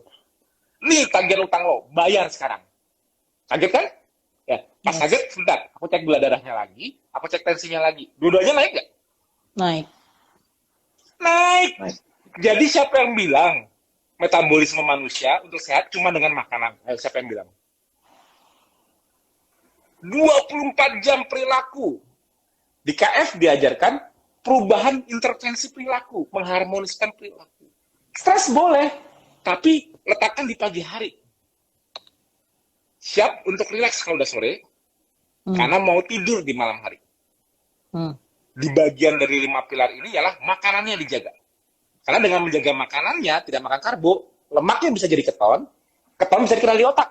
Sehingga kalau otak sudah bisa lihat tangki bensin, kita mudah bergerak tanpa makanan di pagi hari, mudah pakai tangki bensin kita sendiri. Otomatis kalau tangki bensin kita udah sering dipakai di jendela puasa, kira-kira yang gaya hidup saat ini berbonus apa? Lemak kita masih berlebih apa berkurang? Berkurang. Ya. Sesuai nggak dengan temanya? Sesuai. Oke. Mas Tio mau nanya. Saya kan ada baca artikel, banyak lah, bukan hanya 1-2, banyak dikatakan artikel bahwa sarapan pagi itu penting. Betul, Dan banyak. kan kalau dari Bukan artikel, penjelasan Mas Tio itu justru kan kita harus hindari malah kan. Haram bahkan itu sarapan, benar bukan? Nah, jadi gini, kalau mau jadi gini, ada jurnal, aku udah pernah baca jurnalnya. Dites, diambil sampling 200 orang di perkotaan, diambil 100 orang tidak sarapan, 100 orang sarapan. Dilihat performanya. Ternyata orang nggak sarapan, mikirnya jadi lemot, Yes. bergejala. Dari hasil bahwa sarapan lebih menunjang untuk orang berpikir, kesimpulan jurnal tersebut ialah the most important meal of the day is breakfast. Breakfast. Scientific loh, evidence based loh, metodologinya bener loh, ngambil sampelnya bener loh 200 orang. Tapi flow-nya di mana? Flow-nya ialah ini bener di sekarang, zaman sekarang. Di saat semua orang memang sudah pakai karbo, makan yang untuk energi, dan kalau karbo jadi tarik, lemes. Tapi kalau aku taruh di semuanya, coba ambil 200 orang di hutan. Kan nggak mungkin kita ngambil sampel kayak gitu sekarang. Yes. Orang tinggal di hutan mana lagi ya? Jadi what is normal, apa yang normal, perspektifnya relatif dari mana? Relatif timeline mana? Puasa. Paham, saya udah paham. Puasa. Ya. Sekarang itu harus diniatin. Di masa lalu, di alam liar, nggak perlu diniatin puasa. Olahraga tanpa makan, bergerak, harus diniatin sekarang. Di masa lalu, kan aku udah mas suruh analogi di hutan. Perlu aku suruh nggak mas untuk bergerak cari makan? Mau hidup kan? Nggak perlu aku suruh kan? Relax. Relax ini sampai orang sekarang belajar meditasi, relaksasi apa? Karena dia stres. Gimana cari relax? Sampai cari usaha. Kalau di masa lalu, reward stimuli itu mudah nggak? Yes, Karena mudah. tujuan awalnya mau makan, ketemu makanan ya udah puas. Mau stres apa lagi? Ya kan? Pemilihan makanan perlu nggak? Oh jangan makan gula, jangan banyak-banyak tinggi gula. Perlu aku ingetin nggak di hutan? Nggak perlu. Nggak perlu. What is normal? Jadi what is normal? Apa yang normal? Tidur cepet. Ngapain lu tidur cepet-cepet lu kayak anak SD? Perlu aku ingetin nggak kayak gitu kalau di hutan? Nggak perlu kan? Nggak. Ya. Nah, jadi KF itu cuma mencerminkan kembali apa yang terjadi pada manusia di alam liar. Bagaimana alam membentuk manusia supaya sehat tanpa ilmu. Loh, Yes. ya, kalau Mas tahu di hutan, Mas perlu ilmu nggak untuk berpuasa? Perlu ilmu nggak untuk bergerak, olahraga? Perlu ilmu nggak untuk relaksasi? Perlu ilmu nggak untuk milih makanan? Perlu ilmu nggak untuk tahu tidur cepat? Nggak Tidur perlu. bagus Nature. malam hari. Nature. Natural terjadi. Tapi kalau sekarang di masa kini, tanpa ilmu, habis nggak manusia? Habis. Habis. Karena kalau manusia dilepas di alam sekarang tanpa ilmu, manusia dengan hedonitasnya, memuaskan hawa nafsunya, nggak bakal berhenti. Pagi makan ayo, yang paling enak di sini yang pasti nasi, uduk, apa, tambal lemak, bubur ayam, tambah kecap, yang enak pokoknya. Ada kok. Pakai bebek panggang. Makin enak lagi. Ada. Apalagi nasi Hainam. By the way, Mas Tio, ya teman-teman, ya ini mesennya kan memang menghindari karbo ya, tapi kalau di ketofastosis itu ada makanan-makanan yang menyerupai gitu ya, Mas Tio, dan dibolehi di saat fase-fase tertentu ya, Mas Tio. Maksudnya keto fight, makanan-makanan Ya. keto fight. Ya. Jadi kalau realnya di KF awalnya di KF itu, aku justru ngajarin orang real food. Berusaha Yes. makan real food. Jadi makan yang mendekati bentuk aslinya. Ikan, telur, ayam, daging, bentuk aslinya cuma dimasak, diolah pakai bumbu kelihatan makan, nah gitu ya. Tapi kan untuk bisa menjadi gaya hidup jangka panjang, susahnya manusia menjalankan KF itu ialah apa? Yang ini makan real food, sebelahnya makan apa? Makan donat. Itu dia, Juga, godaan. Gue makan ayam, sebelahnya makan apa? Makan apa misalnya? Makan mie. Spaghetti. Kok gue pengen. Nah, mie itu kan olahan kan? Yes. Donat itu olahan kan? Kalau gue makan real food, gue tahu ini bener. Tapi gue mudah tergoda nggak? Yes, benar. Nah, itulah Tergoda. akhirnya kita harus punya alternatif. Nah, kebetulan para warrior kita di KF, di grup kita, banyak yang sebelumnya pintar-pintar. Maksudnya mereka pintar masak, pintar apa. Kreatif. Nah, mereka kreatif mengolah bahan-bahan yang rendah karbo menjadi bentuk tiba-tiba jadi donat. Tapi rendah karbo. Jadi mie, rendah karbo.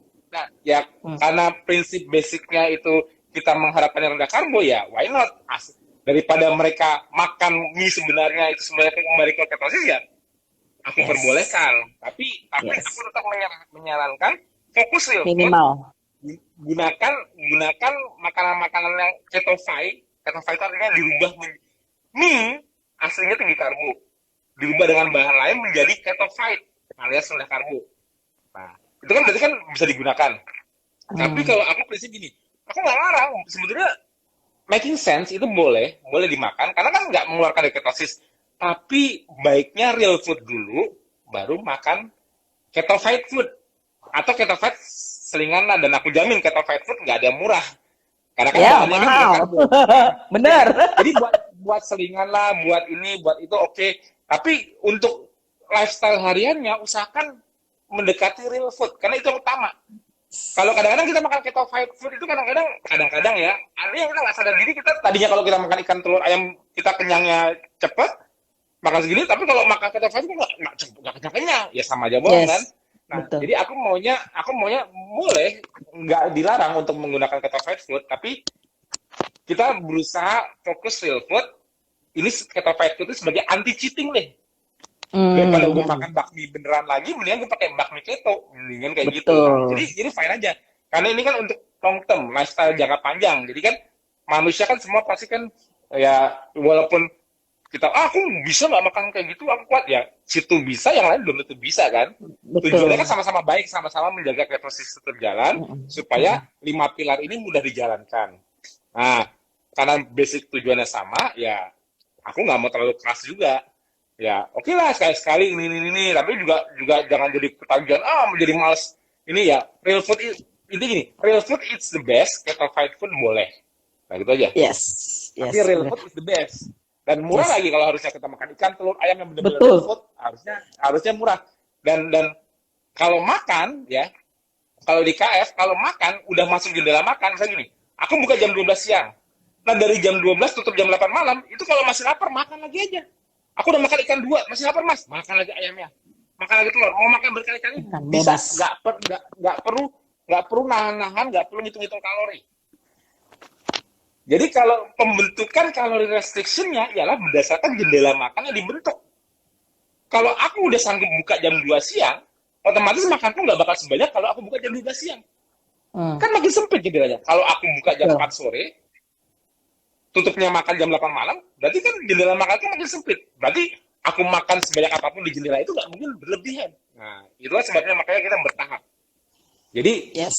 latihan intermittent fasting di KF itu bertahap. Awalnya skip sarapan dulu.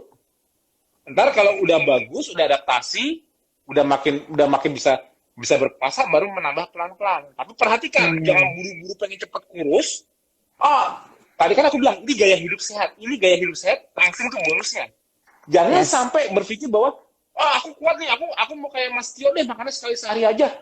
Baru sebulan 2 bulan KF, tapi pengen buru-buru kurus, dia makannya didikit-dikitin, ditunda-tunda gini-gini, akhirnya apa? Akhirnya dia stresnya ketinggian di badan, akhirnya nggak bisa tidur. Akhirnya malah pilar lain terganggu, nggak bisa tidur. Karena apa? Masih lapar, masih tahan, nggak bisa tidur. Akhirnya besok paginya gasnya ketinggian, resting heart rate lebih tinggi, berdebar, tensi malah lebih tinggi, gula darah malah naik. Karena kurang makan misalnya. Atau karena dia, aku pengen buru-buru kurus, aku olahraganya langsung buru-buru. Karena pas ketosis ini kayak tenaganya ada terus. Belum biasa olahraga tiba-tiba terlalu over. Bisa juga terjadi, ujung-ujungnya tidurnya juga jadi nggak bagus. Yes. Jadi selalu lihat jendela tidur. Apa yang dilakukan kita dari pagi hari sampai ke sore hari sebelum tidur, kalau ada yang over, misalnya gini, overthinking, overfasting, overtraining, ya kan?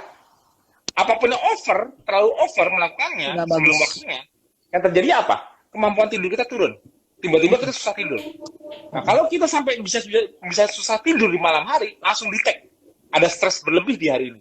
Apakah aku stres berlebihan di pikiran, relaksasiku kurang bagus, makanku terlalu sedikit. Nah, jadi atau puasaku udah sampai jam 5 sore, padahal aku baru 2 bulan, 3 bulan jalanin. Langsung kenapa kalau langsung dipanjang-panjangin proses panjangnya buru-buru? Ya, karena pengen cepet kurus misalnya, ada target tertentu. Nggak boleh. Semuanya itu diharmoniskan. Makanya aku bilang, KF itu ialah harmonisasi 24 jam. Harmonisasi mulai dari fasting, moving, relaxing, feeding, sleeping. 5 pilar. 24 jam. Ya, flow-nya. Karena kita mau menjaga metabolisme 24 jam. Mas, aku tensinya naik nih, gula darahku naik. Padahal kemarin suar deh, Mas. Aku cuma makan ikan, telur, ayam doang, nggak makan karbo. Kok pagi-pagi gula darahku bisa lompat? Kok tensiku naik? Semalam tidur jam berapa?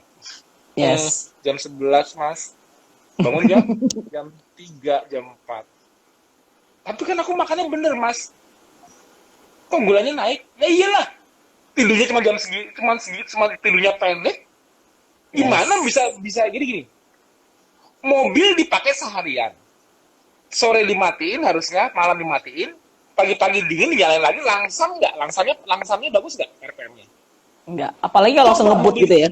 Iya, coba mobil dipakai seharian sampai malam, mati ini jam 11 malam, jam 4 pagi dinyalain lagi, greng, itu kira-kira mesinnya masih panas nggak? Nah, itu dia, makanya aku bilang, lucu kalau cuma lihat makanan udah bener, tapi kebingungan. Apa yang salah ya? Kok ini gula darah tensi masih pada tinggi? Yang salah ialah the rest of the day, the other 24 jam, tidak dilihat. Cuma mentok di makanan. Itu nggak boleh dalam KF. Harus harmonis.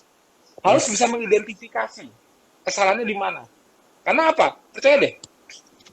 Kalau kita cuma belajarnya nanti ya memang pemilihan makanan, begitu masuk KF, apa yang perlu dipelajari memang makanan. Karena kita kan tahunya dunia makanan nih. Untuk sehat kita harus milih makanan ini. Oke, tetap dipelajari. Tapi jangan menyepelekan perilaku lain selama 24 jam. Ya, ingat, karena metabolic input manusia bukan saat makan. Jadi kalau di KF itu makan itu cuman makan yang awal mulai makan itu cuma 8 jam. Cuman skip sarapan, mulai makan antara jam 12 siang sampai jam 8 malam. 12 siang sampai jam 8 malam itu cuma 8 jam. Satu hari itu 24 jam. Berarti 8 jam itu cuma sepertiga hari. 2/3 harinya jangan lupa kamu ngapain aja. Itu memberikan metabolic input, terutama kualitas tidur di malam hari. Kenapa? Apapun yang kita lakukan dari pagi sampai sore hari, malam itu ialah recovery. Kalau kita malam tidak pernah sempurna tidurnya, tubuh kita terlalu banyak kerusakan sehingga malah akhirnya memunculkan kekronisan di masa depan. Benar-benar. Recovery manusia jangan dilupakan. Jadi kalau orang nanya, ini aku tes ya. Aku tes nih ke audiens. Aku tes ke Mas Ken. Mas Ken mau nanya, puasa sehat nggak Mas Ken? Sehat. Olahraga sehat nggak Mas Ken? Sehat. Salah. Tergantung ya. Salah. Tergantung ya, Mas. Bukan, nggak ada tergantung. Mau tau nggak? Puasa itu bukan sehat. Puasa itu usaha untuk sehat. Olahraga. Itu bukan sehat. Susah. Coba Mas, aku suruh ke gym angkat barbel. Sehat apa sakit angkat barbel? Sakit. Sakit. Nah, sakit dulu usaha untuk nantinya sehat. Sepakat nggak? Yes. Yes. Sepakat kan? Jadi saat melakukannya udah sehat apa belum? Baru apa usaha membentuk kesehatan? Baru usaha. Nah, oke. Sekarang aku tanya, relaksasi, meditasi apa? Sehat nggak Mas? Usaha untuk sehat juga. Oke. Bisa. Udah pinter. Makan ikan, telur, ayam apa yang bergizi-gizi, harganya mahal deh. Makan deh, pokoknya memasukkan makanan ke tubuh. Sehat nggak? Usaha untuk sehat juga itu. Pinter. Nah, sekarang pertanyaan terbesarnya. Semua usaha-usaha yang kita lakukan dari mulai fasting, moving, relaxing, feeding, ini menjadi bentuk sehatnya, kapan prosesnya dilakukan? Nanti. Kapan? Saat istirahat, Saat tidur. Saat istirahat. betul nggak? Yes. Betul. Analogi termudah. Sekarang, Mas, latihan beban. Sakit nggak bicepnya ngangkat barbel? Hancur kan? Nah, terus tubuh bakal mau memperbaiki nggak ototnya? Ya. Untuk menambah otot. Oke. Berarti Mas habis itu makan kan? Ngasih bahan baku, protein. Nah, habis makan, waktunya kapan saat tubuh punya kesempatan nggak berbagi energi dengan organ-organ lain, fokus untuk memperbaiki, untuk regenerasi. Kapan protein yang dari tadi makanan tadi tempelin di otot, jadi otot baru? Kapan? Tidur. Jadi kalau ke gym, itu bukan bangun otot. Itu merusak otot. Bangun ototnya kapan? Tidur ya. Prinsip dasar fisiologi, banyak yang lupa. Jangan too much effort, tapi nggak memberi hasil. Udah puasa, udah olahraga, udah relax, udah makan yang sehat-sehat, tidurnya kurang. Kira-kira jadi sehat nggak? Aku tanya. Enggak. Malah rusak ya. Malah cuman akumulasi usaha-usaha bukan? Usaha itu kan stres. Akumulasi usaha rusak berarti ya. Iya rusak dong, akumulasi stres kan. Makanya begitu kurang tidur, lihat aja. Makanya jangan bingung. Mas kok saya udah makan bener, gula darah saya masih tinggi. Saya udah makan bener, kok tensi saya masih tinggi. Kira-kira makanya aku bilang 24 jam itu penting nggak kita lihat perilaku manusia? Penting. Itulah KF, ya. Itulah KF. Kalau mau tahu lebih lanjut, masuk ke grup KF, lihat Facebooknya, baca protokolnya, jalur protokol, tapi selalu ingat pesanku di sini. Yang diajarin mungkin nanti sana makanan, tapi ingat flow-nya 24 jam. Sesulit apapun, kita kan semua punya kegiatan masing-masing, sesulit apapun kita berusaha mendekatkan diri, mengharmoniskan dengan pola yang sudah terjadi jutaan tahun di alam liar. Walaupun kita sekarang alamnya nggak liar lagi. Tapi kalau kita buta, kita terlalu ngikutin kenikmatan di alam modern, nggak bakal selesai. Kita nggak tahu kita tiba-tiba kok gue jadi punya diabetes sih? Kok gue jadi punya penyakit ini sih? Nah, jadi gaya hidup sehat berbonus langsing itu gaya hidup di alam liar. Kamu nggak mungkin punya ekses lemak karena lemak kamu digunakan untuk kamu bergerak di pagi hari. Tubuh kamu menggunakan lemak itu sudah pasti. Lemaknya nggak bakal berlebihan. Langsing is the bonus. Tapi the whole esensialnya ialah apa? Dengan pola hidup ini kita mudah menjaga normoglikemia, gula darah selalu normal, menjaga normal tensi selalu normal. Caranya apa? dengan makan aja atau 24 jam dikontrol? Yes, dengan 5 pilar. Biar balance semua. Itu rahasianya. Yes. Oke, Mas Tio, satu pertanyaan, saya tergoda banget. Masih ada waktu ya Cicinkin ya? Nggak tahu nanya sama Mas Tio. Mas Tio gimana nih? Pertanyaan di kolom udah 11 nih. Mas Tio, apakah free? Lanjut nggak apa-apa? Sampai jam 9 aja ya. Oke, sip. Oke, monggo, Koken. Oke, Thank berarti you, Mas kalau Tio. saya sebagai seorang food blogger, hampir mustahil melakukan KF dong ya? Kenapa mustahil? Karena kan saya harus pekerjaan saya makan. Kalau Cicinkin ledekin saya makan, dan makan. Food blogger itu gimana sih? Food blogger itu bikin makanannya ya? Gimana sih? Aku Ya, Nge-review makanan, Mas. Nge-review makanan. Nge-review makanan. Ya kalau nge-review makanan mungkin ya, karena kalau cuma ngicip doang bisa nggak? Nggak usah ditelan. Aku nggak tahu ya. Kayak chef itu, soalnya kalau chef yang ikut KM banyak. Jadi mereka Betul. kalau itu mereka ngicipin cuma pengen tahu rasanya doang, tapi kalau itu udah jelas karbo, mereka nggak ditelan. Karena kan mereka menjaga metabolisme. Tapi untuk tugasnya mereka bisa. Tapi kalau food blogger aku nggak tahu. Mungkin Kalau apa saya aja justru yang- di quote-unquote disuruh makan. Nah, itu agak susah, ya, agak susah. Tapi ya gini nih, mas ini sebenarnya decision buat mas sendiri. Jadi ini kan lifestyle, ini kan decision, ini kan semua pilihan banyak. Tapi mas, yang penting mas punya modalitas. Kira-kira mas mau nggak kalau untuk tahu ini nggak sehat? Bisa gini, dalam sehari food blogger aku punya target, aku harus habisin 5 makanan ini supaya dapat review. Entah tujuannya untuk apa, mungkin karena itu mungkin penghasilan mas dari situ apa mungkin ya. Tapi mas harus tahu bahwa aku terlalu banyak memasukkan karbohidrat, gula darahku udah nggak bagus. Nah, kalau mas memilih untuk tetap melanjutkan ya itu sebenarnya pilihan mas. Tapi kalau saranku kita mulai menjaga apa yang kita masukkan makanan. Tapi ya ini aku nggak berani ngebahas karena ini masalah mata pencarian ya. Aku nggak berani ngebahas ya. Ini keputusan masih kembali ke diri sendiri. Tapi intinya mas harus dapat insight dari obrolan kita hari ini.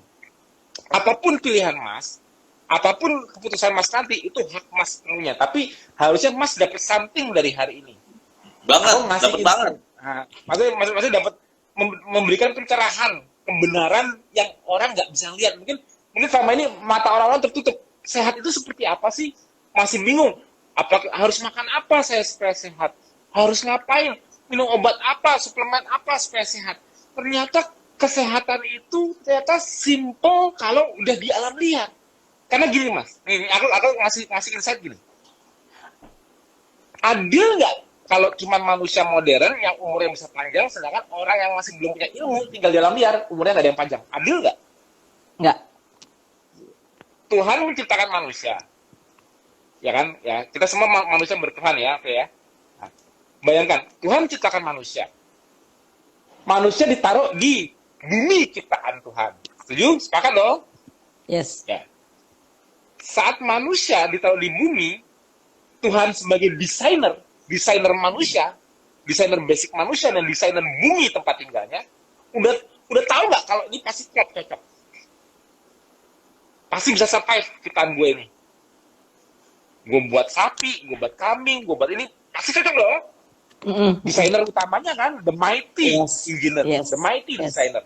Nah, berarti kalau manusia ditaruh di bumi, ya kira-kira supaya dia di bumi bisa hidup, aku siapin dulu Burger. sawah, burger apa kan Enggak ya. buminya liar, Betul. buminya liar, manusianya ditaruh, tapi aku yakin dia bisa survive. Langsung dikasih ilmu nggak?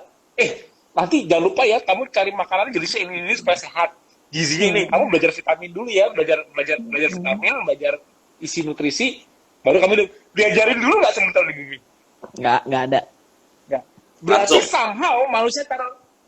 somehow manusia ditaruh di bumi, buminya udah kasih petunjuk untuk bagaimana cara dia hidup. Sepakat nggak? Sepakat? Yes. Nah, petunjuk apa yang diberikan oleh bumi? Kalau sekarang petunjuknya pagi-pagi, ding ding ding ding ding, bubur ayam lewat, petunjuk untuk sarapan. Itu sekarang, betul nggak? Ya kan? Kalau di alam liar, kayak mas tadi di hutan, petunjuknya masih asli nggak? Pagi-pagi bangun, kok nggak ada yang jualan ya? Ayam berkokok. Jadi gini, untuk orang awam cuma bayangkan petunjuk alaminya manusia. Kalau aku bilang back to nature, gaya hidup back to nature, ya the real nature. Bayangkan apa yang terjadi 24 jam kalau kamu di the real nature alam liar. Apakah kamu langsung makan kah? Kadang-kadang orang gini, diet gue back to nature. Tapi dietnya karena makanan natural, dia makan terus dari pagi udah dimakan. Padahal normalnya kalau petunjuk alam sebenarnya pagi-pagi kita nggak bisa makan. Yes, cari makan dulu. Juga. Nah, jadi sebetulnya rahasia sehat manusia itu sudah diberikan alam sejak dulu tanpa ilmu, adil. Jadi bukan karena Mas kalau udah ngerti, gue tahu nih ini sehat nggak sehat. Gue kemarin baca artikel, ini nggak sehat, ini banyak ininya, ini banyak ini. Gue tahu mana yang sehat, gue pasti sehat, yakin. Karena udah punya ilmu, yakin. Enggak kan, nggak adil dong, nggak adil bagi manusia dulu yang belum tahu ilmunya.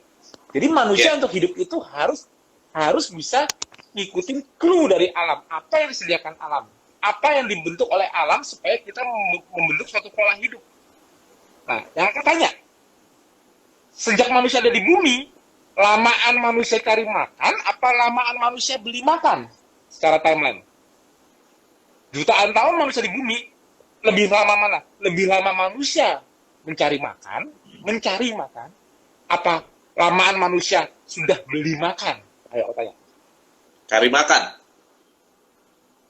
Berarti desain manusia basicnya ialah cari makan kan? Baru aja nih kita manusia berubah menjadi manusia yang membeli makanan di mana-mana. Dan tiba-tiba kok somehow diikuti dengan peningkatan aneh-aneh. Cancer di mana-mana, obesitas di mana-mana, diabetes di mana-mana. Apa yang beda ya? Perasaan makanan makin banyak, ilmu kesehatan makin tinggi. Tapi kok makin banyak penyakit? Apa ya kira-kiranya yang salah ya? Yang salah apanya? Alamnya bukan? Yes, manusia, yang bukan alam, manusia, ya. Pembentukan alam. Manusia sih sama. Nggak percaya manusia sama? Hedonitas manusia sama, aku jamin.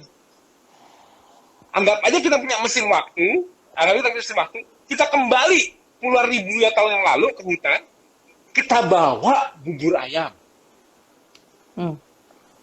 Bangun pagi manusia keluar cari makan, tapi kita sediain bubur ayam.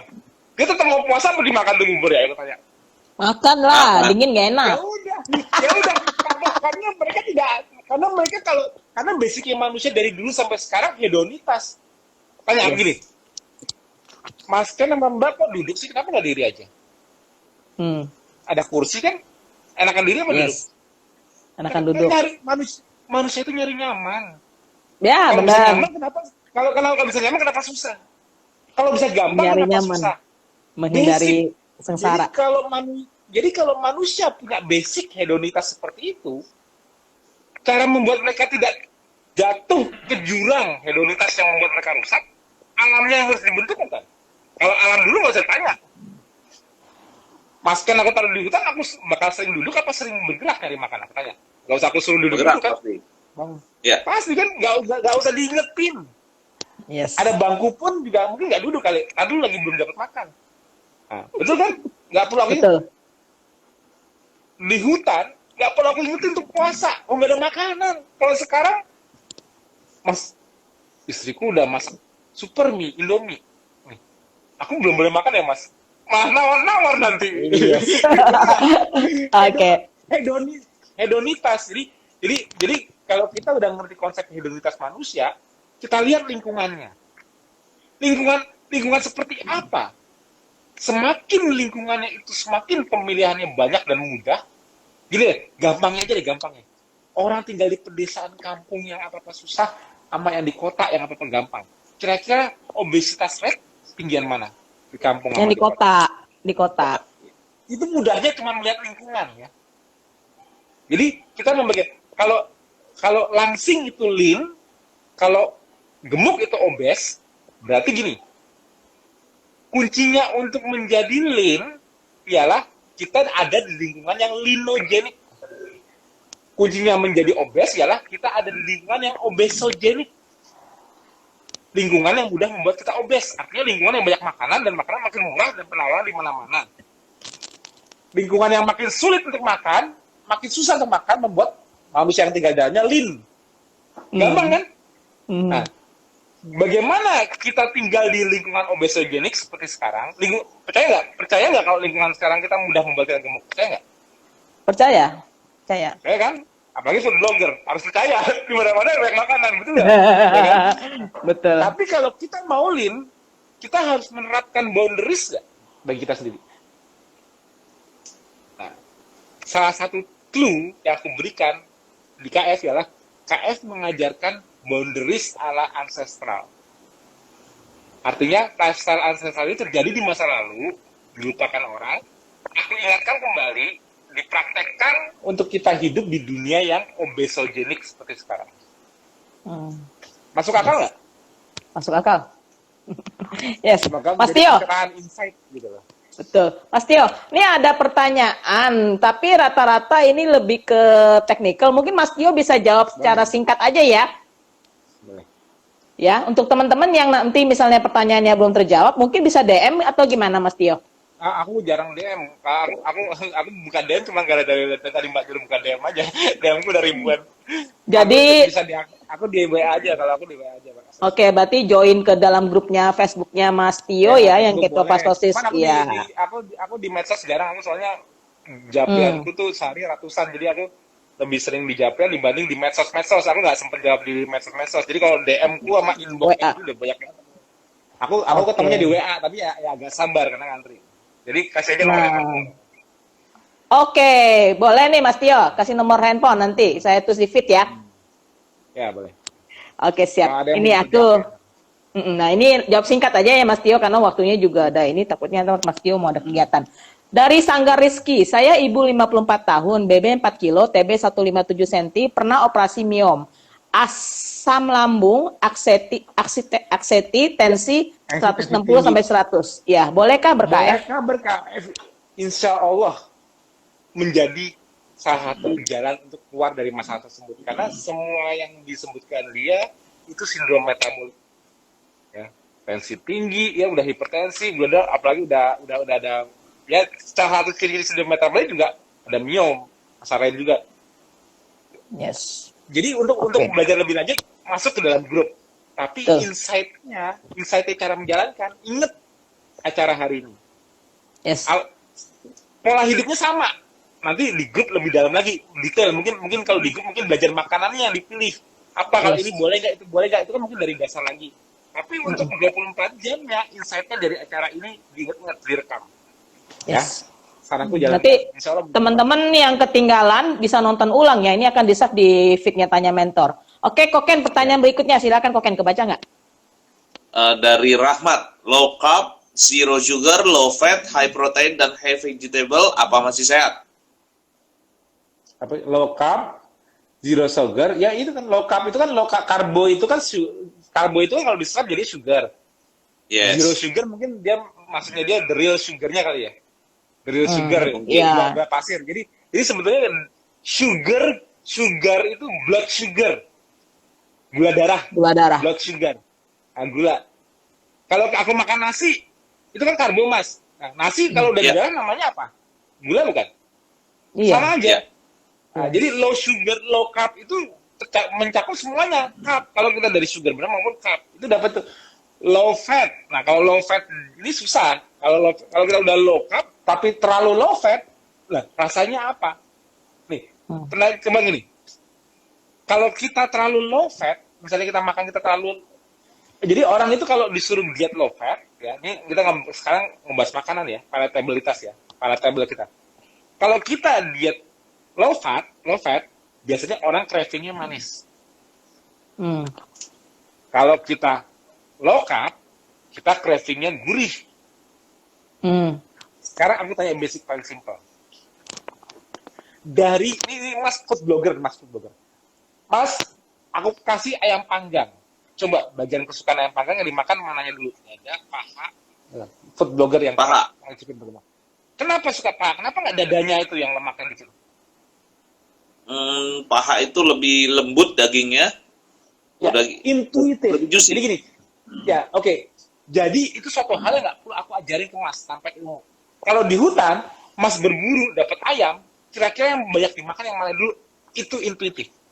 Jadi kalau di KF, ya, di KF, begitu makan hewani, ikan, telur, ayam, daging, aku suruh, Mas, rasio lemak dan protein harus berapa? Jangan hitung. Aku nggak mau orang jalanin KF, bawa timbangan, bawa kalkulator kemana-mana. Benar, Bu, pesan tunjang, ikan, telur, ayam. Bentar, aku timbang dulu. Rasio ini, wah ini lemaknya masih kurang nih, tambahin lagi. Oh ini protein masih kurang. Sumber hidup mau kayak gitu, monggo. Aku nggak ngajarin. Aku cuma ngajarin, begitu ikut KF, makan sumber hewani, ikan, telur, ayam, daging. Yang dimakan apa Mas? Boleh makan yang gurih-gurihnya nggak? Alias berlemak. Itu terserah kalau suka. Kalau aku nggak suka lemaknya, ya nggak usah dimakan. Jadi fokusnya dulu ialah low carb-nya dulu. Menghindari karbonya. Supaya ketosisnya muncul. Yang lainnya, sesuaikan dengan selera di lidah. Mas, teman-teman pada suka makan gaji, aku nggak suka lemak-lemak Mas.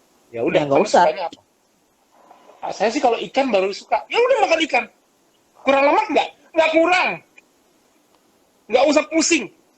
Apa yang ketelan itu yang dimakan. Intinya hindari karbo. Jangan jadikan alasan. Oh, aku nggak bisa ikut KF. Kenapa? Aku nggak suka gaji-gaji, nggak suka lemak. Aku makanku sukanya dari dulu. Mungkin karena dia terfokus. Mungkin kalau mas food blogger yang sukanya nyari lemak, mungkin malah suka lemak ya.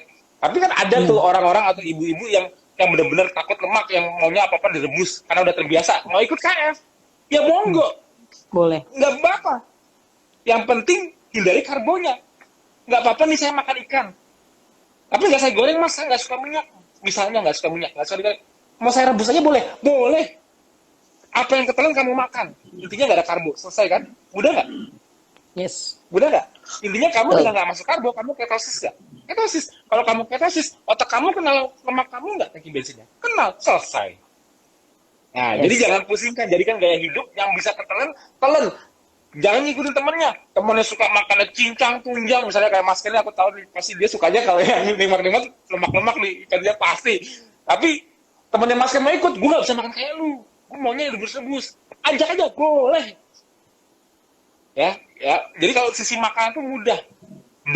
Belajar makanan di KF, kenali apa itu karbo, hindari. Selesai itu doang. Yang lain itu yang ada karbonya, yang karbo terserat ya, itu baru yang dihindari. Jadi kalau yang dimakan sudah bisa mengidentifikasi, oh ini ikan, tapi ditepungin, nggak bisa. Oh ini ayam, oh tapi dikecapin, nggak bisa. Karena kita bisa mengidentifikasi, sumbernya udah benar, proses masaknya dikasih karbo, ya jangan. Nah, paling cuma belajar lagi di situ, benar nggak? Nggak susah. Iya. Nah, yang paling penting itu intinya kalau udah pinter tahu cara memilih makanan, mengharmoniskannya dalam bagian 5 pilar dalam keseharian. Kenapa? Begitu makannya bener tapi stresnya berlebihan, kurang relaksasi, tidur bermasalah, sehat nggak dengan KF? Nggak sehat. Nggak. Yes. Nggak sehat. Oke. 5 pilar perhatikan. Oke. Pertanyaan berikutnya dari Hani S. Atmoko. Apa pengaruh intermittent fasting terhadap kolesterol total dan angka LDL? Silakan Mas Tio. Ya. Ini bisa dicoba ke semua orang. Entah dia ketosis maupun enggak. Dan nggak hanya fasting, exercise juga. Olahraga juga. Coba tes kolesterol hari ini berapa, besok ini aku nanti audiens juga boleh nyoba sendiri di rumah. Tes kolesterolnya berapa, ya? Tes kolesterol berapa hari ini? Misalnya, kolesterol saya 120. Ini nggak usah ikut KF dulu, 120. Terus aku minta stop makan 24 jam. Cuma stop makan 24. Orang kalau nggak makan 24 jam, entah gimana caranya, tapi dia nggak bakal mati dong, pasti dong. Cuma nggak makan 24 jam, terus tes kolesterolnya lagi. Tadi 120 ya. Nih, aku mau ngetes Mas Ken. Kira-kira apa yang terjadi dengan kolesterolnya Mas kalau seseorang nggak makan 24 jam? Naik ya, Naik. Mas? Karena stres. Naik. Itulah sebabnya kolesterol nggak ada hubungannya dengan makanan. Ya. Oke? Nah. Di kondisi ketosis, kolesterol itu juga naik. Tapi naiknya secara fisiologi. Jadi nggak usah pusingkan kolesterol. Yang paling benar gini, sebetulnya waktunya nggak cukup, tapi sebetulnya kalau di grup KF aku udah sering menjelaskan kolesterol. Jangan bayangkan kolesterol itu seperti lemak di piring yang ditaruh di cucian, Cucian begitu tuh menyumbat pipa. Wah, kalau aku kolesterol tinggi, jangan-jangan pembuluh darahnya kesumbat. Salah. Yang membentuk penyumbatan darah di pembuluh darah itu bukan seperti lemak yang di piring masuk ke dalam pipa wastafel nyangkut di situ, bukan seperti itu. Yang terjadi ialah terbentuk aterosklerosis di intima. Jadi kalau ada orang mengalami penyumbatan pembuluh darah, itu bukan kolesterol di darah penyebabnya, tapi kolesterol yang ada di balik pembuluh darah. Jadi kalau mau tahu rahasianya kenapa seorang, wah kamu ini kolesterol tinggi, hati-hati. Itu dia udah salah miskonsepsi. Secara fisiologinya nggak dipelajari benar-benar. Karena aterosklerosis atau penyempitan pembuluh darah akibat kolesterol ialah kolesterol yang ada di balik pembuluh darah, bukan di darahnya. Jadi pembuluh darah itu kayak pipa. Tapi kalau yang membentuk penyempitan pembuluh darah ialah pembentukan kolesterol yang ada masuk ke dalam pembuluh darah. Yang pertanyaannya harus tanya gini, Mas, yang membuat kolesterol bisa ada di dalam pembuluh darah dan membuat pembuluh darah menyempit, apa? Itu yang harus ditanya. Itu glukosa kan, Mas? Tahu nggak penyebabnya apa? Kalau pembuluh darah itu sampai ada kolesterol di balik pembuluh darah, artinya pembuluh darah itu pernah mengalami kerusakan. Dan kolesterol itu bisa ada di situ karena diambil oleh makrofag, ada namanya sel imun namanya makrofag, untuk dibawa ke dalam pembuluh darah tersebut, dan dia menjadi yang disebut namanya foam cell. Sehingga membentuk lapisan kolesterol, foam cell, lapisan penambal di pembuluh darah tersebut supaya pembuluh darah tersebut tidak bocor. Kalau sering terjadi kerusakan di pembuluh darah, lama-lama sering terjadi penumpukan kolesterol ke situ akibat diambil oleh sel imun. Akhirnya makin menebal intimanya, makin menebal aterosklerosisnya. Akhirnya pembuluh darahnya tadi lebar segini karena dalamnya itu ada tumpukan-tumpukan kolesterol. Tumpukan kolesterolnya bukan di darahnya ya, di balik pembuluh darah. Di balik. Menebal, akhirnya menyempit. Jadi kalau nggak mau punya aterosklerosis, perhatikan pembuluh darahnya. Jangan sering tegang kendor, apalagi tegang terus. Kira-kira yang membuat tegang pembuluh darah apa, yo? Orang lama aku tanya. Kalau, ya betul salah satunya. Kalau tensinya tinggi, kira-kira pembuluh darahnya cepat rusak nggak? Iya. Rusak. Nah, yang menaikkan tensi itu contohnya apa? Kurang tidur. Ya macam-macam kan. Nah, jadi orang kena serangan jantung itu nggak perlu punya kolesterol di atas 300. Mau punya kolesterol cuma 120, tensinya sering naikin. Aku jamin, bohong kalau nggak ada penyempitan pembuluh darah. Jadi yang harus ditakuti itu sekarang bukan kolesterol di darah. Yang ditakuti ialah gimana supaya pembuluh darahku tidak cepat rusak. Kenapa? Kalau pembuluh darah sering terjadi kerusakan, mau nggak mau, sel imun akan berusaha selalu menambalnya. Proses penambalannya ini yang membentuk penyempitan pembuluh darah. Itu baru fisiologi. Nggak ujuk-ujuk baca kolesterol tinggi ini bahaya jantung. Nggak bisa. Kolesterol itu digunakan di tubuh kita. Otak kita komposisinya kolesterol semua. Ya kan? Nah, jadi jangan pusingkan kolesterol. Kalau mau lihat parameter metabolik, kalau ngecek lab, jangan ngecek kolesterol di alat. Ya, jangan ngecek kolesterol di alat. Kalau mau tahu kolesterol itu sehat apa enggak, ceknya di lab. Karena apa? Sekalian cek trigliseridnya berapa, HDL-nya berapa. Jadi berapapun kolesterolnya, untuk tahu itu kolesterol baik atau jahat, alias small dense atau large dense, small dense jelek, large dense jahat, itu ialah melihat rasio trigliserid dibagi HDL. Yang paling bagus, rata-rata harus di bawah 3 nilainya, trigliserid dibagi HDL, alias trigliserid harus rendah, HDL tinggi. Optimal di bawah 1. Nah, kalau kita trigliserid dan HDL-nya itu rendah, nilainya, atau di bawah 1, itu partikel kolesterol, walaupun nilainya anggap aja kolesterol 300, itu large dense. Ya. Nah, itu bukan menunjukkan metabolic syndrome. Tapi kalau yang ditakutkan ialah penyumbatan, yang ditakutkan ialah stroke, yang dipikirkan cuma 2 hal. Gula darah, tensi. Kalau gula darahmu sering tinggi, pembuluh darah cepat rusak. Kalau tensimu sering tinggi, pembuluh darah cepat rusak. Nggak usah peduli berapa kolesterolmu, tapi kolesterol saya cuma 100 kok.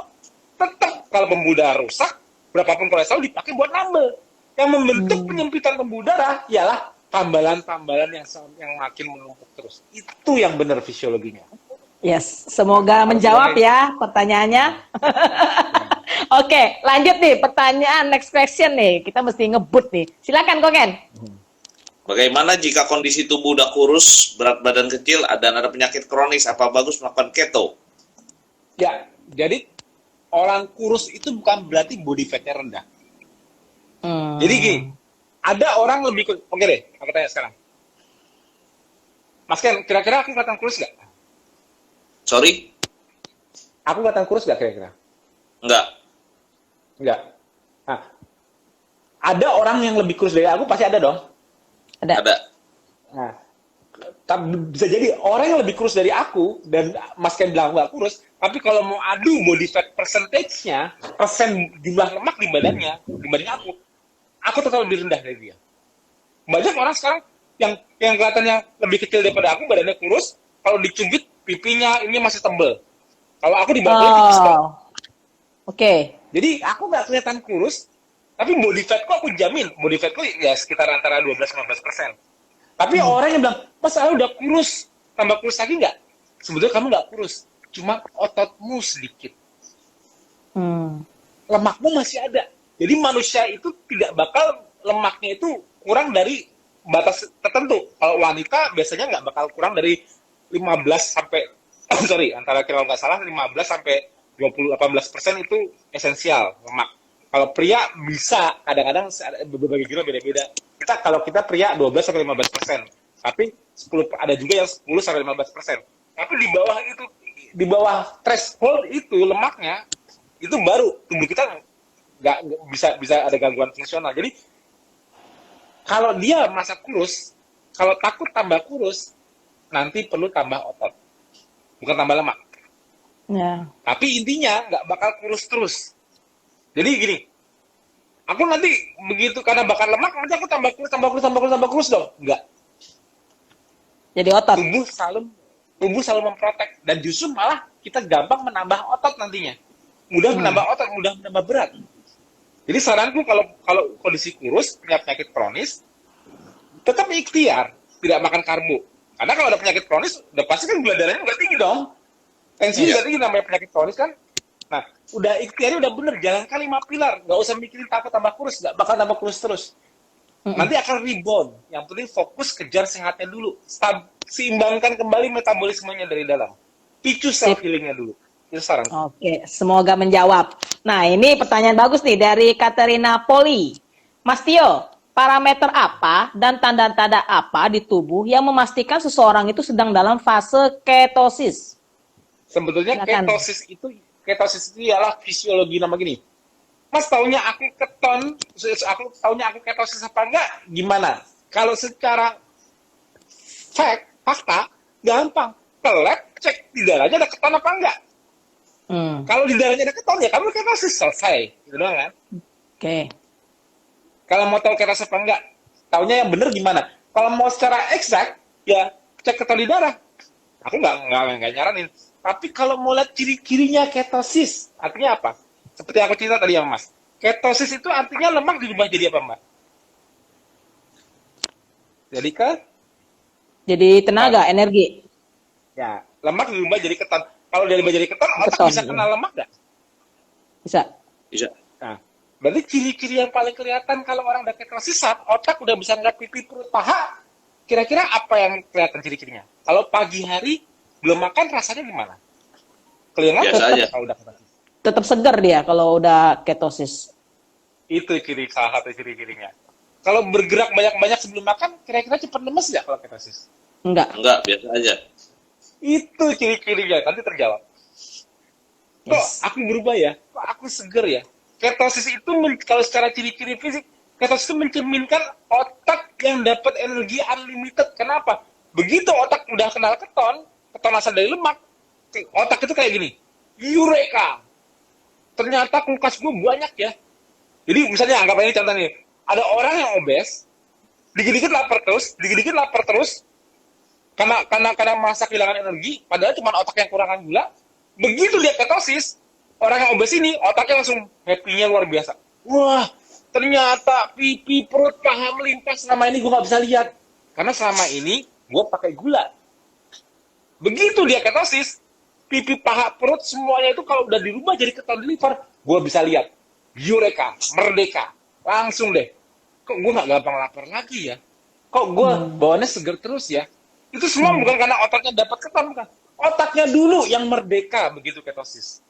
Jadi ketosis itu memerdekakan otak yang tadinya cuma bisa lihat gula, sekarang bisa melihat ternyata kulkasnya di mana-mana. Itu rasanya. Kenapa ya? Mengganti bahan bakar ya. Jadi yang dari gula diganti jadi lemak. Jadi dia bisa ngambil lemak-lemak semua untuk jadi bahan bakar.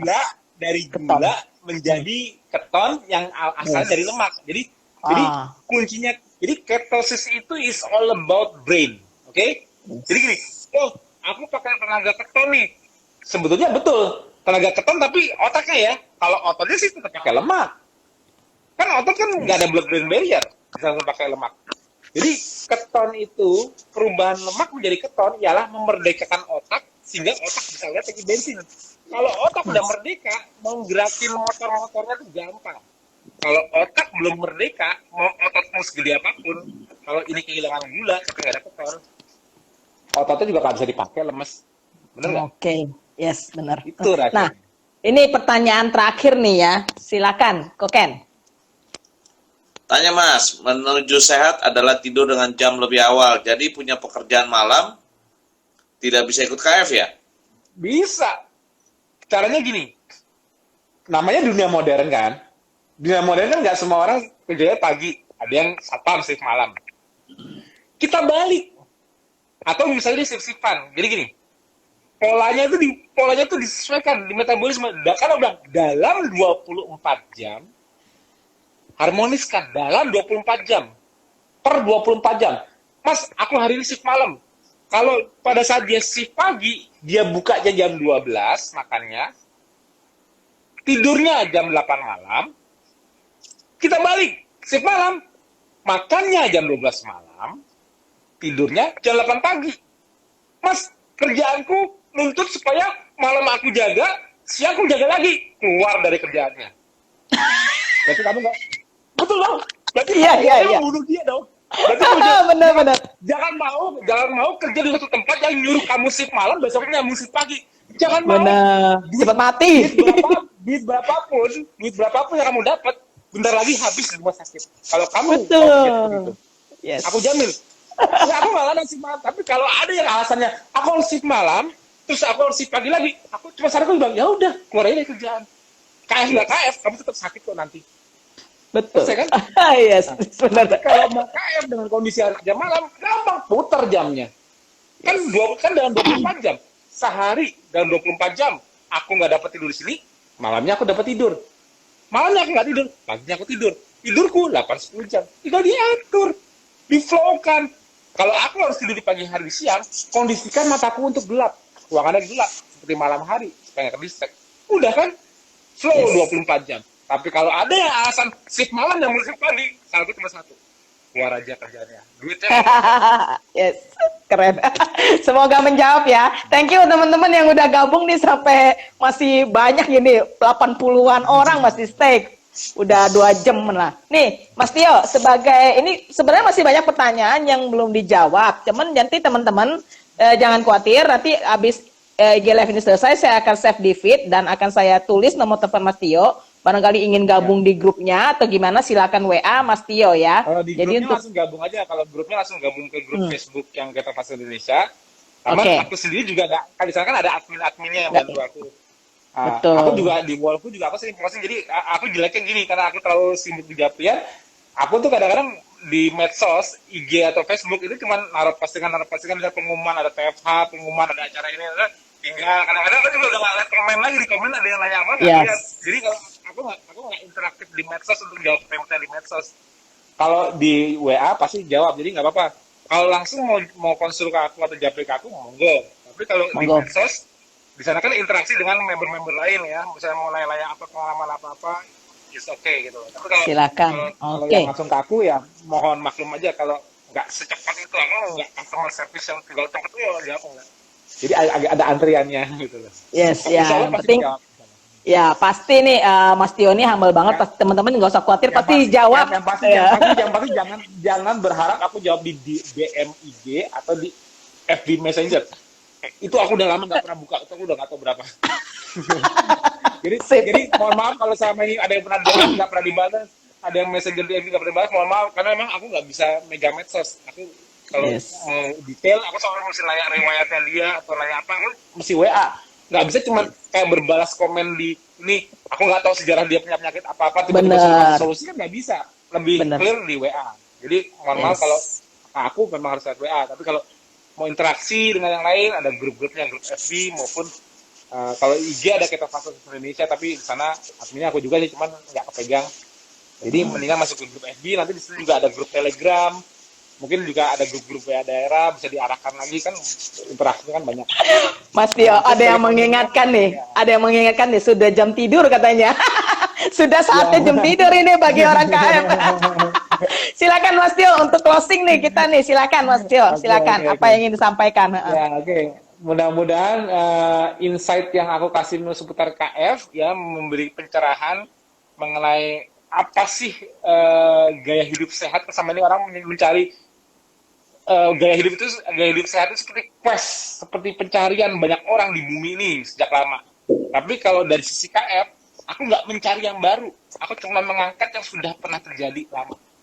Yes. Jadi kalau mungkin nanti di masa depan ada penelitian baru yang bilang, wah ternyata untuk sehat itu harus makan ini, harus makan, ternyata ada penelitian baru. Ya terserah. Kalau aku cuma berpikir satu,